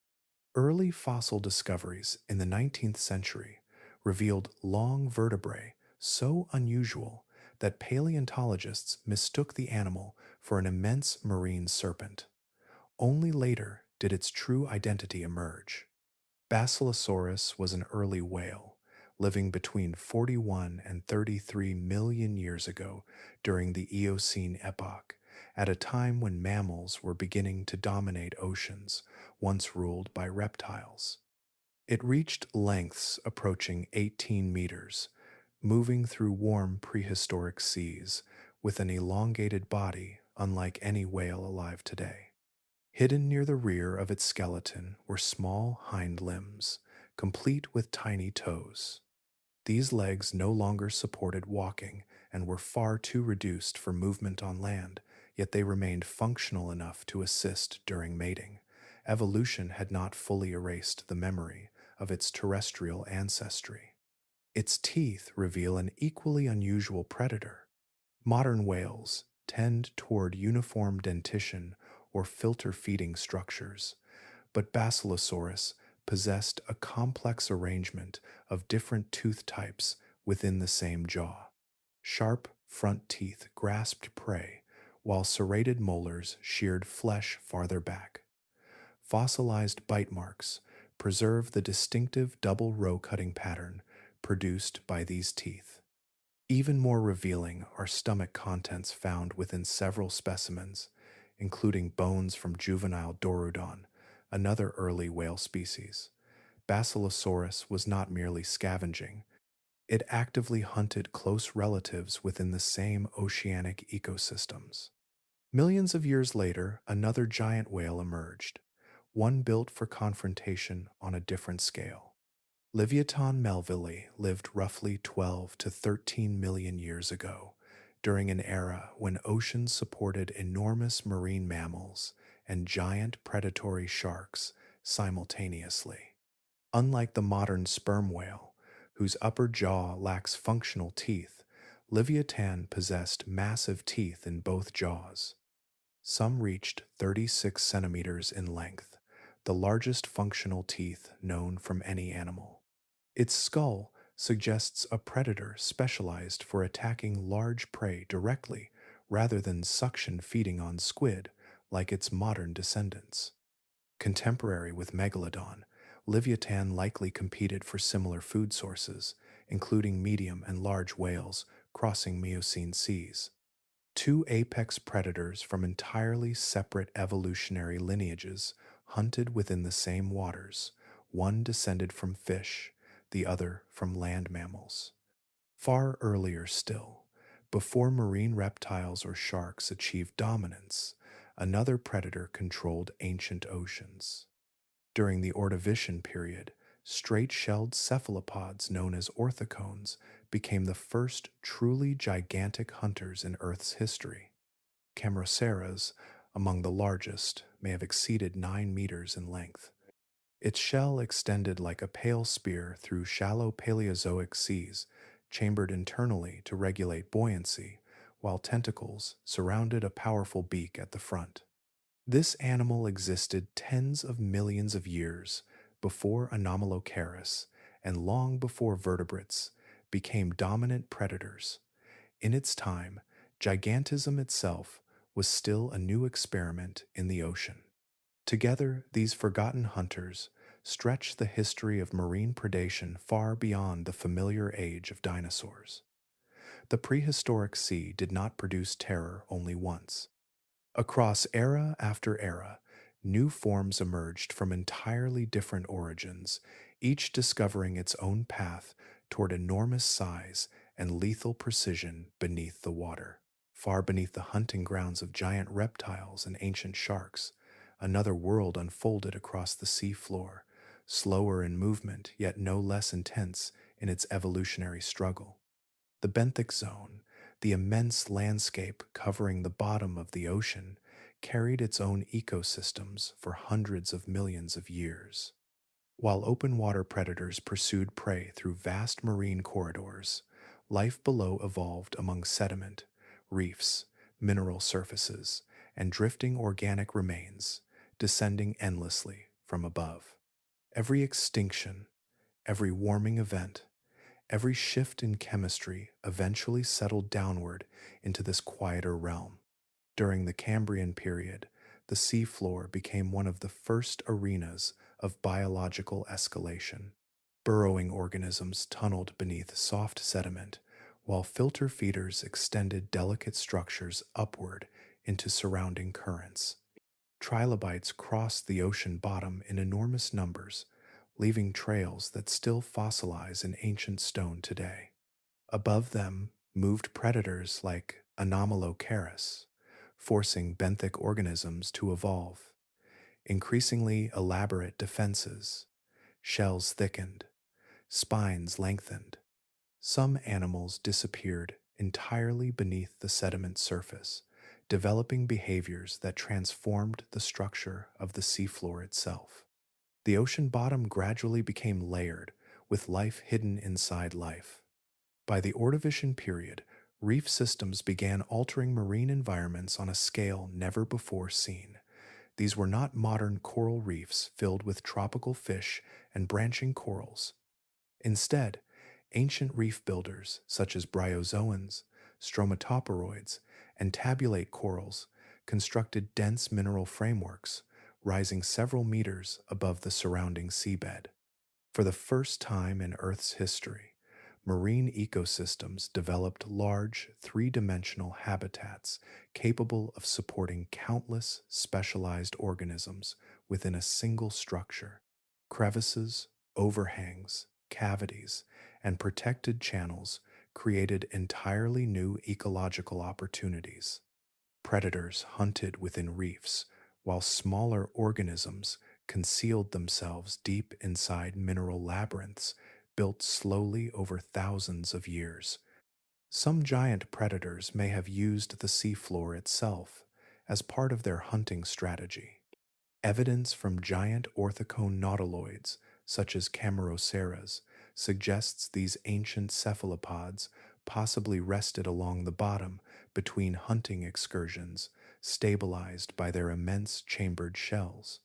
From there, they may have risen upward into the water column before descending again, combining ambush behavior with controlled buoyancy unlike anything seen among living cephalopods today.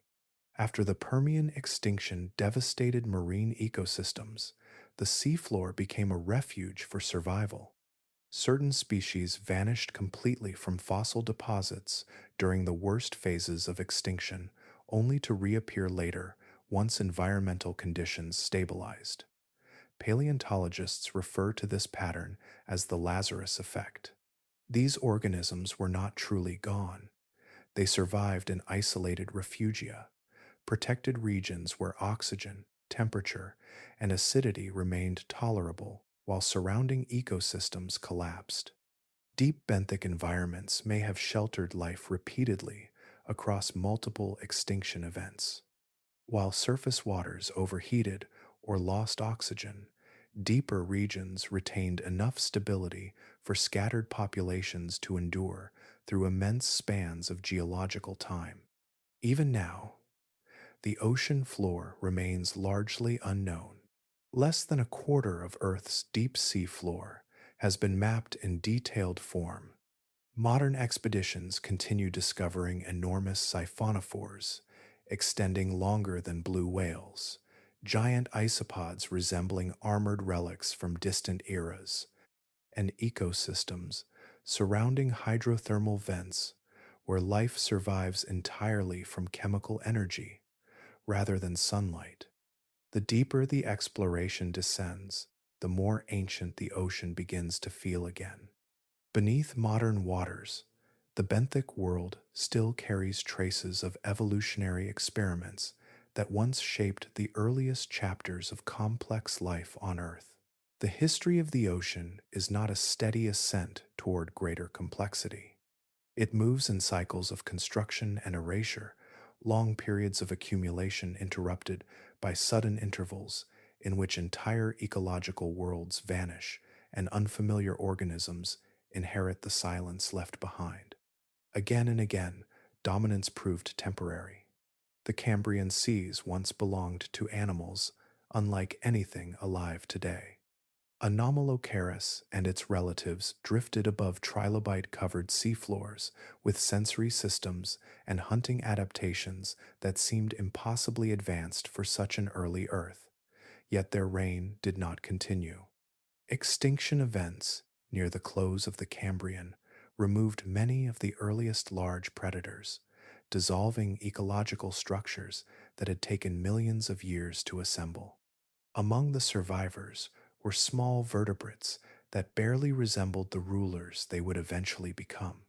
Jawless fish occupied marginal positions in ancient ecosystems, filtering nutrients from the water, while larger organisms dominated active predation. Their skeletons were primitive, their movements limited, their bodies modest beside the giant arthropods surrounding them. But survival during extinction mattered more than dominance before it. Over immense spans of time, those surviving vertebrates diversified into armored fish, sharks, amphibians, reptiles, birds, and mammals. The inheritance of the future often passed through the smallest and least visible lineages. A similar transition unfolded after the Devonian extinction. Placoderms had controlled marine ecosystems for tens of millions of years, evolving into massive armored predators whose bite mechanics transformed the nature of predation itself. When oxygen collapsed across shallow seas, those dominant hunters disappeared entirely. Sharks, once secondary predators moving through the edges of those ecosystems, survived the catastrophe and expanded rapidly into the vacant ecological roles left behind. The ocean did not remain empty for long. After the Permian extinction, life rebuilt itself from fragments scattered across isolated refuges. Entire reef systems vanished. Food webs collapsed almost to their foundations. Yet within those damaged ecosystems, reptile lineages that had evolved originally on land began returning to the sea independently. Some became long-bodied hunters of coastal shallows. Others transformed into open-water pursuit predators shaped by the physics of marine motion itself. The speed of this diversification revealed something profound about evolution. Complex ecosystems do not necessarily require immense stretches of time to emerge once ecological opportunity appears. Empty habitats invite expansion with extraordinary force. The ocean repeatedly filled available space with new experiments in anatomy, metabolism, and behavior whenever extinction cleared the older structures away.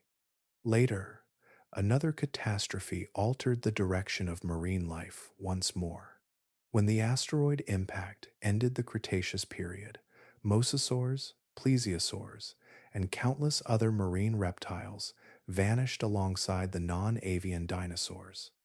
For over 180 million years, reptiles had ruled the sea, yet their disappearance opened pathways for entirely different descendants of terrestrial life. Small mammals that once occupied cautious ecological margins gradually entered coastal waters, adapting first to shorelines and rivers before becoming fully marine. Within roughly 30 million years, early whales had transformed from hoofed land mammals into open ocean predators and deep diving giants. The pattern remained astonishingly consistent across every age. Extinction did not terminate the ocean's story, it reorganized it. Catastrophe acted less like an ending than an editor, removing dominant forms while preserving scattered survivors whose descendants would reshape the sea into something unrecognizable from what came before. Across 500 million years, the ocean never stopped building new rulers from the remnants of the old ones. Long after the mosasaurs vanished, after the plesiosaurs disappeared into stone and the shadows of Megalodon dissolved from warm prehistoric seas, the ocean continued shaping predators in familiar forms, as though ancient designs still lingered within the physics of water itself. The modern sea is not quieter than the worlds that came before it. It is simply different, built from survivors refined across billions of years of trial, collapse, recovery, and adaptation. Every living marine predator carries fragments of older oceans within its anatomy, traces of evolutionary experiments that succeeded often enough to endure another extinction boundary. Great white sharks move through coastal waters today with body proportions that seem strangely ancient. Their lineage shares distant ancestry with Megalodon, yet they are not descended from it directly. The gigantic shark's branch ended entirely, leaving no direct continuation behind. Great whites emerged separately, arriving at a similar predatory design through parallel evolutionary pressures. The ocean selected once again for speed, countershading, serrated teeth, and efficient long-distance swimming, repeating solutions it had already discovered millions of years earlier. Elsewhere, in depths beyond sunlight, sperm whales descend farther than any prehistoric marine reptile confirmed by fossil evidence. They reach depths approaching 3,000 meters, entering a realm of cold pressure and perpetual darkness in pursuit of giant squid. Their bodies carry enormous oxygen reserves within muscle tissue and blood, allowing dives that can last over an hour. In ecological terms, they occupy a role once approached by giant plesiosaurs, apex hunters capable of pursuing large prey through deep offshore waters far below the surface world. Some of their prey remained almost mythical until very recently. For centuries, sailors described enormous squid with eyes larger than dinner plates and tentacles lined with rotating hooks. Science possessed fragments, severed limbs floating at the surface, scars on whale skin, beaks recovered from stomach contents. Yet, living giant squid avoided direct observation so completely that the first confirmed footage of one alive in its natural environment was not recorded until 2004. Even now, the deep ocean conceals most of its inhabitants. Roughly 228,000 marine species have been formally described, yet estimates for the true number remain vastly higher.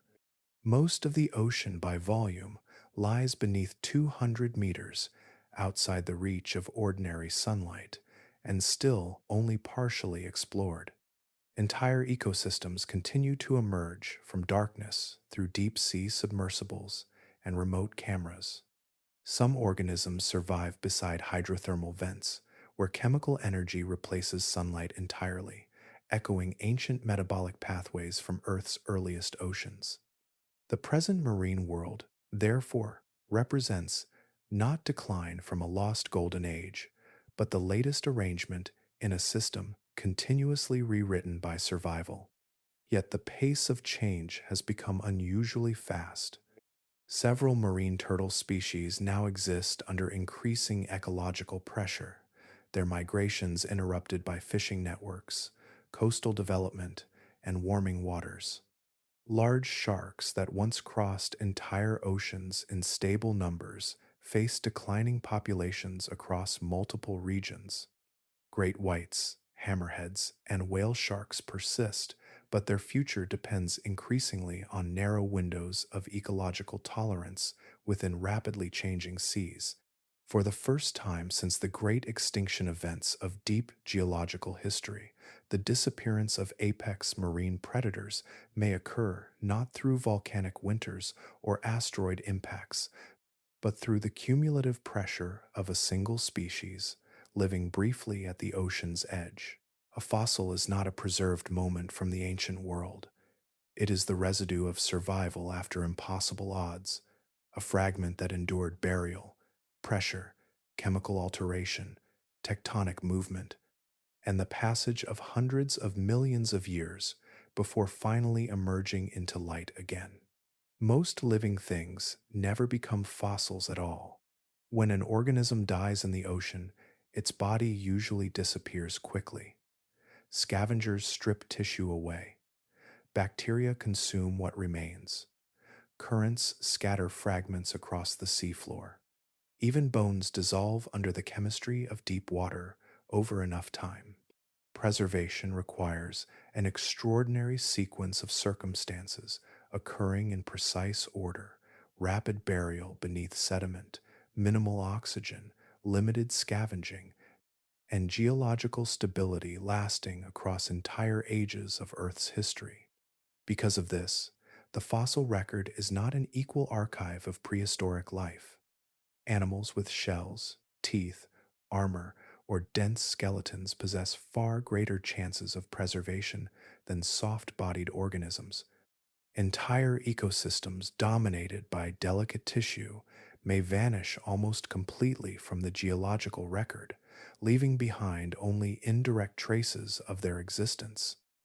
The Cambrian seas illustrate this silence clearly. What scientists know about that distant explosion of marine diversity comes largely from rare deposits such as the Burgess Shale in Canada and the Chengjiang formations in China, places where unusual chemical and environmental conditions halted decay long enough for soft tissues to imprint themselves into stone. Without those rare environments, Anomalocaris itself might never have been known. Even these exceptional fossil sites represent only narrow windows into vanished ecosystems. They preserve moments, not continuous histories. Between those moments stretch immense intervals populated by organisms that left no recognizable remains behind. Countless predators, scavengers, filter feeders, and drifting soft-bodied animals may have flourished for millions of years without preserving a single complete fossil for modern science to discover. The ocean hides its deepest histories especially well. Unlike continents, the deep ocean floor is continuously recycled through tectonic subduction. Over geological time, entire sections of ancient seabed descend back into Earth's mantle and disappear permanently. Any creatures that lived far from continental shelves during the Jurassic or Cretaceous often vanished alongside the crust beneath them. Their ecosystems, behaviors, and anatomies may have endured for millions of years before being erased without leaving evidence accessible to the present world. This absence shapes scientific understanding as much as discovery itself. Paleontology, therefore, studies not merely what survived, but also the patterns of what failed to survive. Every fossil species exists within a wider, invisible ecosystem inferred from bite marks, chemical signatures, trackways, stomach contents, and microscopic traces locked within surrounding rock. Bones become clues pointing toward organisms and interactions that may never be directly observed. New technologies have begun extending that boundary of visibility. Micro CT scanning now allows fossils to be examined internally without physical damage, revealing hidden skull cavities, blood vessel pathways, and embryonic remains still trapped inside stone. Synchrotron imaging detects chemical residues preserved at microscopic scales, including melanosomes associated with coloration. Fragmentary proteins and traces of soft tissue have been identified in certain exceptionally preserved marine fossils, including mosasaur, remains recovered from European chalk deposits during recent years. Yet every discovery reinforces the same quiet conclusion. The fossil record does not define the maximum extent of prehistoric life. It defines only the minimum. Beneath that threshold stretches an immeasurable population of organisms that once hunted, migrated, reproduced, and disappeared within ancient oceans without leaving recognizable traces behind. There are intervals in Earth's history so immense that language begins to lose proportion inside them. Numbers remain mathematically accurate, yet the mind struggles to transform them into anything emotionally tangible. Millions of years flatten into abstractions, and entire worlds vanish behind the limitations of human memory and imagination. The Cambrian Explosion began approximately 538 million years ago. Modern humans, by comparison, have existed for roughly 300,000 years. Recorded civilization occupies only a small fraction of that span, extending backward a mere 5,000 years into the past. Against the chronology of marine life, the entirety of agriculture, architecture, religion, literature, empire, and modern science becomes astonishingly brief, a thin layer resting atop an oceanic history almost beyond comprehension. Anomalocaris lived in seas so ancient that forests had not yet appeared on land. No trees shaded coastlines, no birds crossed the sky. Continents themselves occupied unfamiliar positions beneath a dimmer sun. The animal hunted, reproduced, evolved, and disappeared long before vertebrates established permanent existence on land. Much later came Dunkleosteus, armored and immense within Devonian waters. Yet even Dunkleosteus belonged to a world profoundly isolated from the eras that followed it. The first reptiles had not yet emerged. The Atlantic Ocean did not exist. Entire mountain ranges familiar today remained unborn beneath older geological structures that have since eroded away. By the time ichthyosaurs appeared, the Devonian world had already vanished into deep time beyond recovery. The distances separating these animals are greater than the distances separating humans from the last dinosaurs. Ichthyosaurs themselves endured across approximately 160 million years before disappearing. Their extinction occurred before Tyrannosaurus evolved, before flowering plants spread across continents, before the final chapters of the Cretaceous world had even begun. The ocean repeatedly built ecosystems so separated from one another in time that they resemble independent planets sharing only the same water. One way scientists attempt to visualize this scale is through compression. If Earth's entire history were condensed into a single calendar year, complex animal life would not appear until late autumn. The Cambrian explosion would occur around the middle of November. Dinosaurs would emerge during December and vanish shortly after Christmas. Modern humans would arrive only minutes before midnight on the final day of the year. All of recorded human history would occupy the final seconds before the clock struck 12. This perspective alters the meaning of extinction itself. The disappearance of Dunkleosteus or the mosasaurs was not evidence of evolutionary failure. Those animals were not unfinished attempts moving toward some future perfection. Each lineage represented a complete narrative shaped by its own environment, pressures, and duration. They emerged, diversified, dominated their ecosystems, and eventually disappeared as changing conditions reorganized the ocean around them. Many lineages endured, far longer than humanity has existed so far. Even the star above the ocean changed measurably during these intervals. During the Cambrian, the sun produced slightly less energy than it does today, roughly 4% dimmer across Earth's surface. The oceans persisted through those gradual stellar changes, through shifting atmospheres, drifting continents, volcanic catastrophes, asteroid impacts, and repeated reorganizations of life itself. The sea carried memory across spans of time, so vast that human civilization occupies only the thinnest visible edge of its story. Beneath the shifting history of prehistoric oceans, beneath the extinctions and the rise of successive predators, another process moved continuously through time with quiet persistence. It did not belong to any single species or era.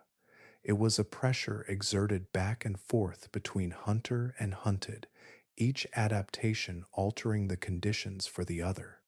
The ocean became dangerous because evolution never stopped responding to itself. When the first active predators appeared during the Cambrian, they transformed the sea almost immediately. Before that interval, many organisms lived exposed across soft seafloors, with little need for protection beyond simple concealment or immobility. The arrival of pursuit hunters changed the selective pressures acting on every surrounding species. Animals capable of crushing, grasping, or tearing prey created an environment in which survival favored armor, spines, mobility, and escape behavior. Within relatively brief geological time, shells thickened across multiple lineages. Burrowing behavior spread through marine sediments as organisms retreated beneath the seafloor itself. Defensive anatomies diversified rapidly, not because evolution planned them, but because predation removed individuals lacking them. The ocean entered a self-reinforcing cycle in which every successful innovation generated pressure for a countermeasure somewhere else within the ecosystem. That feedback never truly slowed. During the Devonian, placoderms developed increasingly powerful bite mechanisms capable of processing armored prey previously inaccessible to predators. Fossil evidence from marine invertebrates of the same period shows measurable changes in shell thickness and structural reinforcement over millions of years. Brachiopods and ammonites gradually developed stronger defensive forms under intensifying predation pressure, reshaping entire ecological communities through accumulated interactions repeated across countless generations. Predators responded in turn. Jaw structures strengthened further, swimming efficiency improved, sensory systems refined themselves toward greater precision. The escalation extended beyond strength alone into speed, maneuverability, and perception. As teleost fish diversified into faster and more agile swimmers during the Jurassic and Cretaceous, large marine predators adapted toward streamlined body plans capable of sustained pursuit through open water. Ichthyosaurs became one expression of that pressure. Their bodies narrowed into hydrodynamic forms because slower predators lost opportunities against increasingly evasive prey.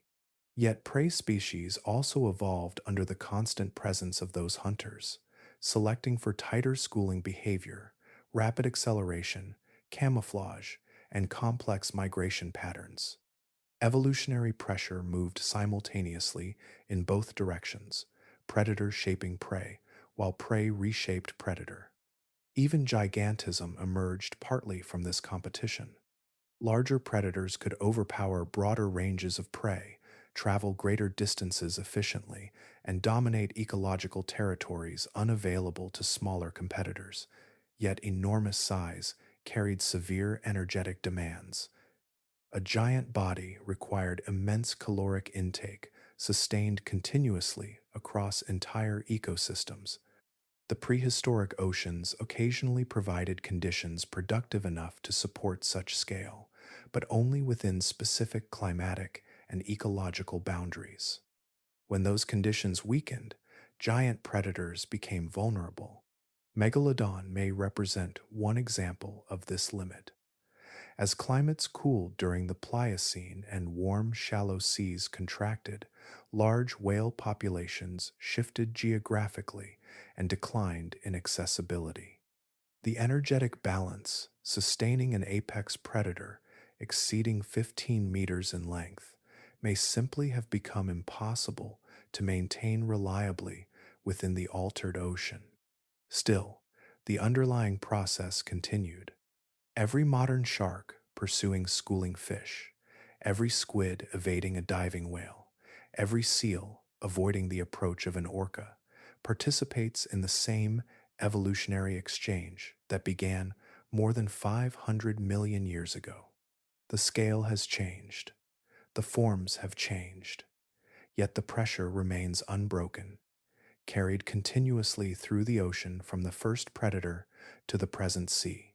Somewhere beneath every extinction in Earth's history lies another possibility, silent and unreachable now, an ocean that almost existed.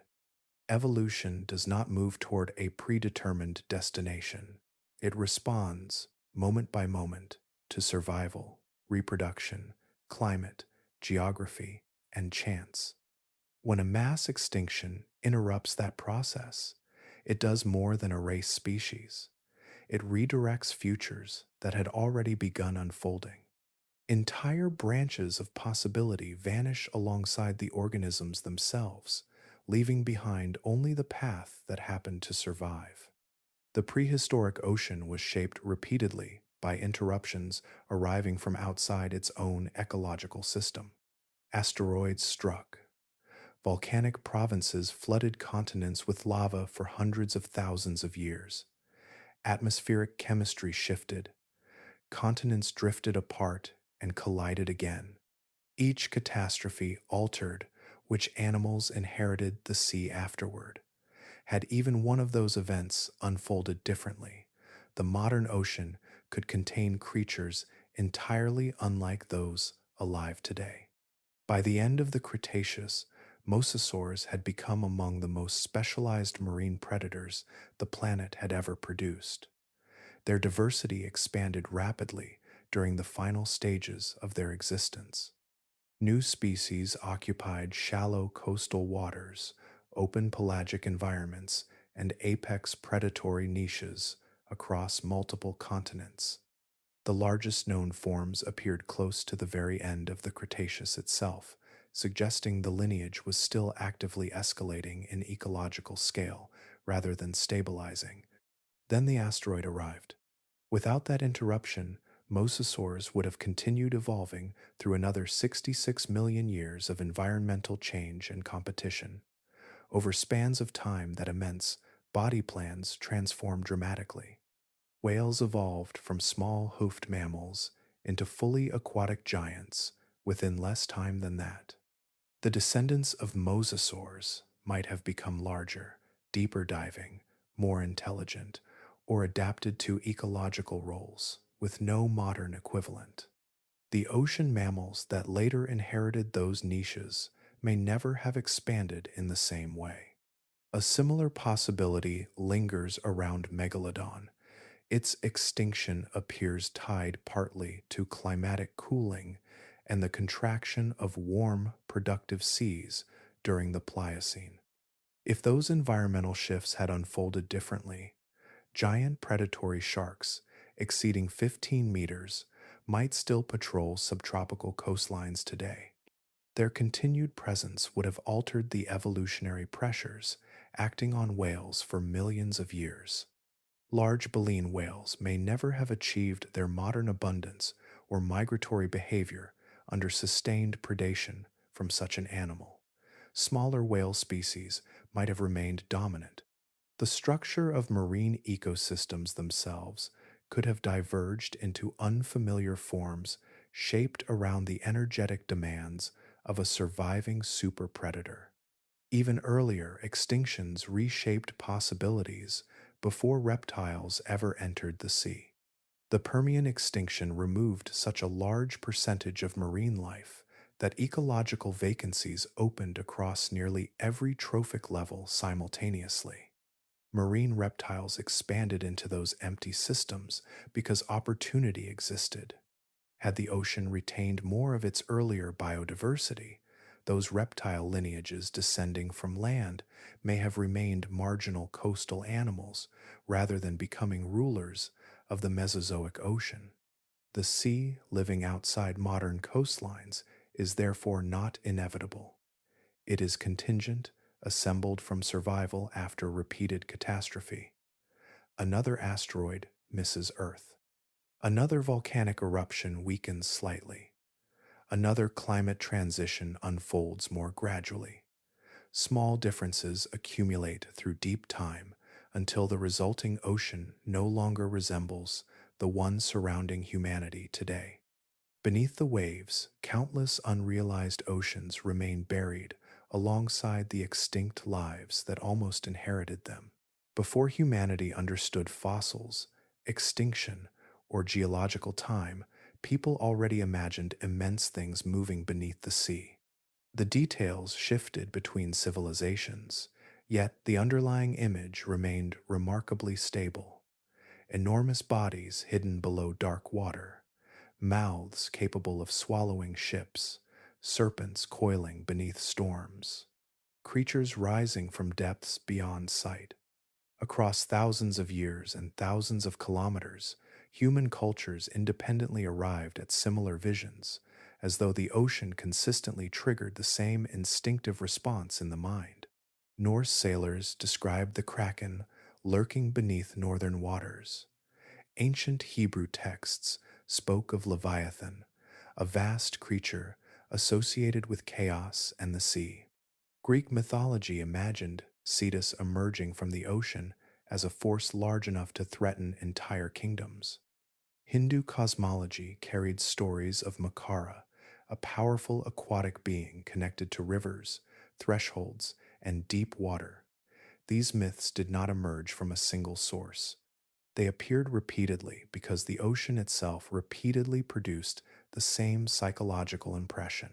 For most of human existence, water concealed genuine danger. Human ancestors lived near coasts, estuaries, and rivers for hundreds of thousands of years. Marine environments provided food rich in nutrients that supported growing populations and increasingly complex brains. Yet, the same environments also concealed predators capable of killing without warning. Sharks, crocodilians, venomous fish, strong currents, and opaque depths created conditions where caution mattered directly to survival. The human nervous system adapted within that environment. Long before modern harbors and artificial lighting, shallow coastal water often transitioned rapidly into darkness, where visibility disappeared completely. Even now, many people experience unease when floating above deep open water, despite knowing rationally that no threat is present. The reaction arrives faster than conscious thought. Something ancient responds first. Prehistoric marine predators intensify this response because they occupy a rare boundary between scientific reality and primal imagination. They are not fictional monsters invented purely through storytelling. Their existence is supported by fossilized vertebrae, tooth marks preserved in bone, stomach contents, skin impressions, isotope chemistry, and entire skeletons embedded in rock. The brain processes them as authentic predators because they truly existed. At the same time, they remain unreachable. A mosasaur will never surface beside a modern fishing vessel. Megalodon no longer patrols warm, shallow seas. The danger belongs entirely to deep time. This creates a peculiar psychological balance where ancient threat detection systems activate without requiring immediate action or fear. Attention narrows. Contemporary worries fade temporarily into the background.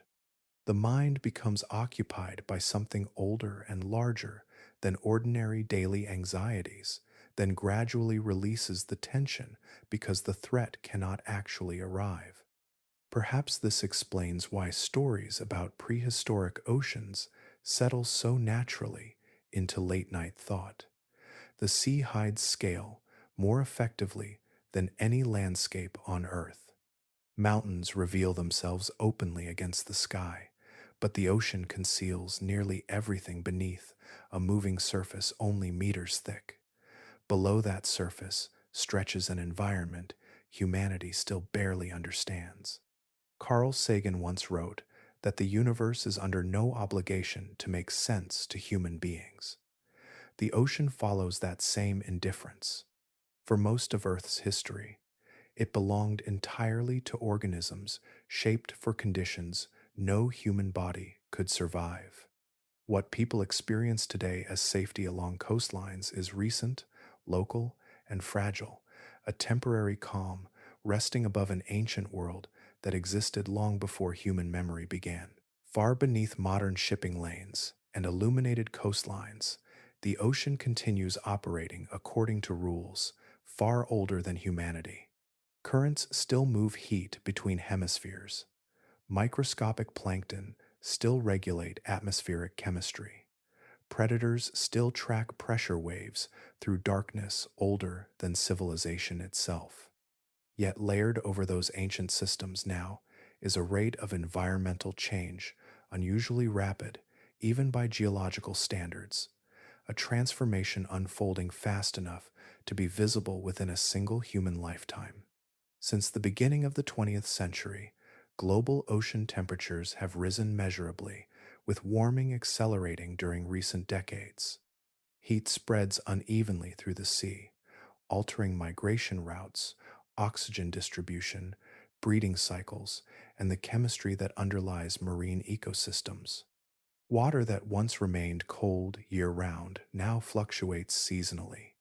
Coral systems experience temperatures beyond their historical tolerance. Species adapted to narrow environmental conditions are pushed toward shrinking habitable zones. At the same time, the ocean absorbs enormous quantities of atmospheric carbon dioxide. When dissolved into seawater, that carbon changes the chemistry of the ocean itself. Acidity increases gradually, almost invisibly, yet the consequences extend downward through entire food webs.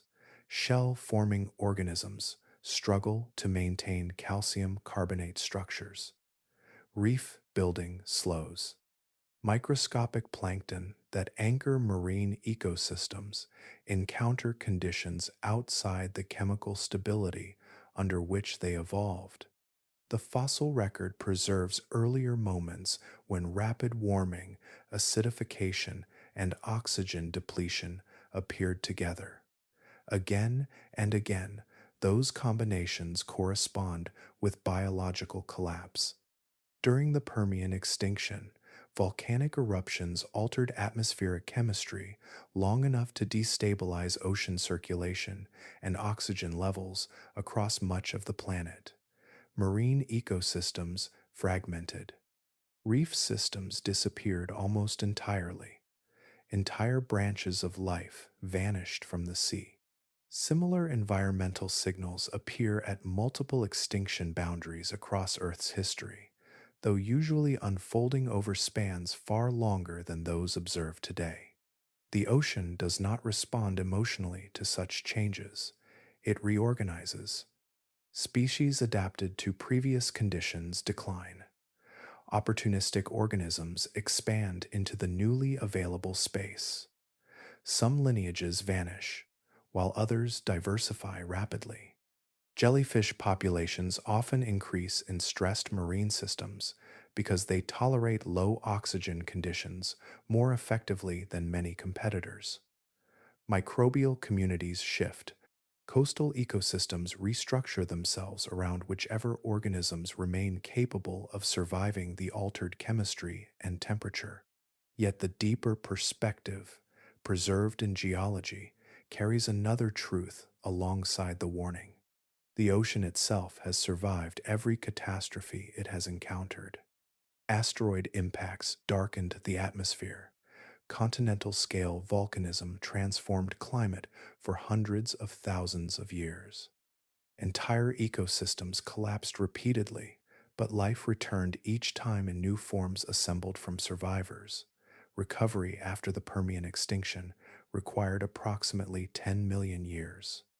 Other recoveries unfolded over similarly immense spans, durations so vast that human civilization occupies only a thin instant beside them. This resilience belongs to life collectively, not necessarily to individual species or familiar ecosystems. The future ocean may continue supporting abundant life while becoming biologically unrecognizable compared to the sea humanity inherited. New dominant organisms may emerge from groups currently considered secondary or marginal. Entire ecological structures that seem permanent today may dissolve and reform into configurations no human observer could easily predict. The next chapter is already underway. Every warming current, every shifting migration, every bleaching reef, and every expanding low oxygen zone forms part of a transformation occurring in real time. The ocean will continue, as it always has. What remains uncertain is which living things will continue with it into the darkness ahead. At night, the surface of the ocean can appear almost motionless, a dark plain stretching beyond sight, concealing depths that existed long before forests, before mammals, before bones, before eyes. Yet beneath that surface moves a continuity older than nearly every structure on Earth. The ocean formed approximately 3.8 billion years ago. Since then, it has endured asteroid impacts, continental collisions, volcanic winters, greenhouse worlds, ice ages, and extinctions so severe they nearly erased complex life altogether. Entire dynasties rose within it, dominated for spans longer than human imagination easily tolerates, and vanished completely. The water remained. It carries no memory in the human sense, no grief, no monuments, no awareness of what has disappeared into geological time. Anomalocaris vanished, Dunkleosteus vanished, the great ichthyosaurs vanished, mosasaurs vanished, Megalodon vanished. The ocean did not pause for any of them. Currents continued crossing basins, sediment continued falling through the dark. New organisms entered spaces left empty by extinction and began writing entirely different stories. What survives from those vanished worlds exists mostly in stone. A tooth buried in limestone, a vertebra pressed into shale, the outline of skin preserved beneath ancient mud. These fragments are not the ocean's memories. They are accidents of preservation discovered by creatures intelligent enough to recognize that the fragments matter. Without human minds to assemble them into narrative, the prehistoric sea would remain silent forever. And yet, the water itself still connects those worlds to the present. Every drop in the modern ocean has circulated through ancient cycles beyond comprehension. Molecules now drifting through Pacific currents, may once have passed through the gills of Devonian fish, through the bodies of ammonites beneath the Jurassic moon, through the blood of marine reptiles crossing vanished inland seas. The ocean is not merely where life's history occurred, it is the medium through which that history physically moved. The animals carried through this story were never monsters in their own world. The word belongs to human perspective, shaped by fragile bodies and short lifespans. Dunkleosteus was not evil. Mosasaurus was not malicious. Megalodon was not cruel. Each was an organism exquisitely adapted to the environment that produced it, complete within its own era, successful for spans of time so immense that human civilization appears almost invisible beside them. Their extinction does not diminish that completeness. There is a form of awe distinct from comfort, born not from safety but from scale. The prehistoric ocean evokes that sensation because it reveals existence as vastly older, stranger, and more continuous than ordinary human life suggests. Entire worlds flourished and disappeared before the first human voice ever spoke beside the sea. Entire future oceans may still wait ahead, populated by organisms no living person could imagine clearly. Even now, below approximately 200 meters, sunlight fades into permanent darkness. It was dark there during the Cambrian, dark during the age of plesiosaurs, dark during every extinction and every recovery that followed. Within that darkness, life has continued uninterrupted for billions of years. Somewhere tonight, far below modern ships and coastlines, unseen bodies are still moving through black water. The ocean's story has never truly ended. It only passes from one chapter into another, carrying forward into depths that remain unnamed.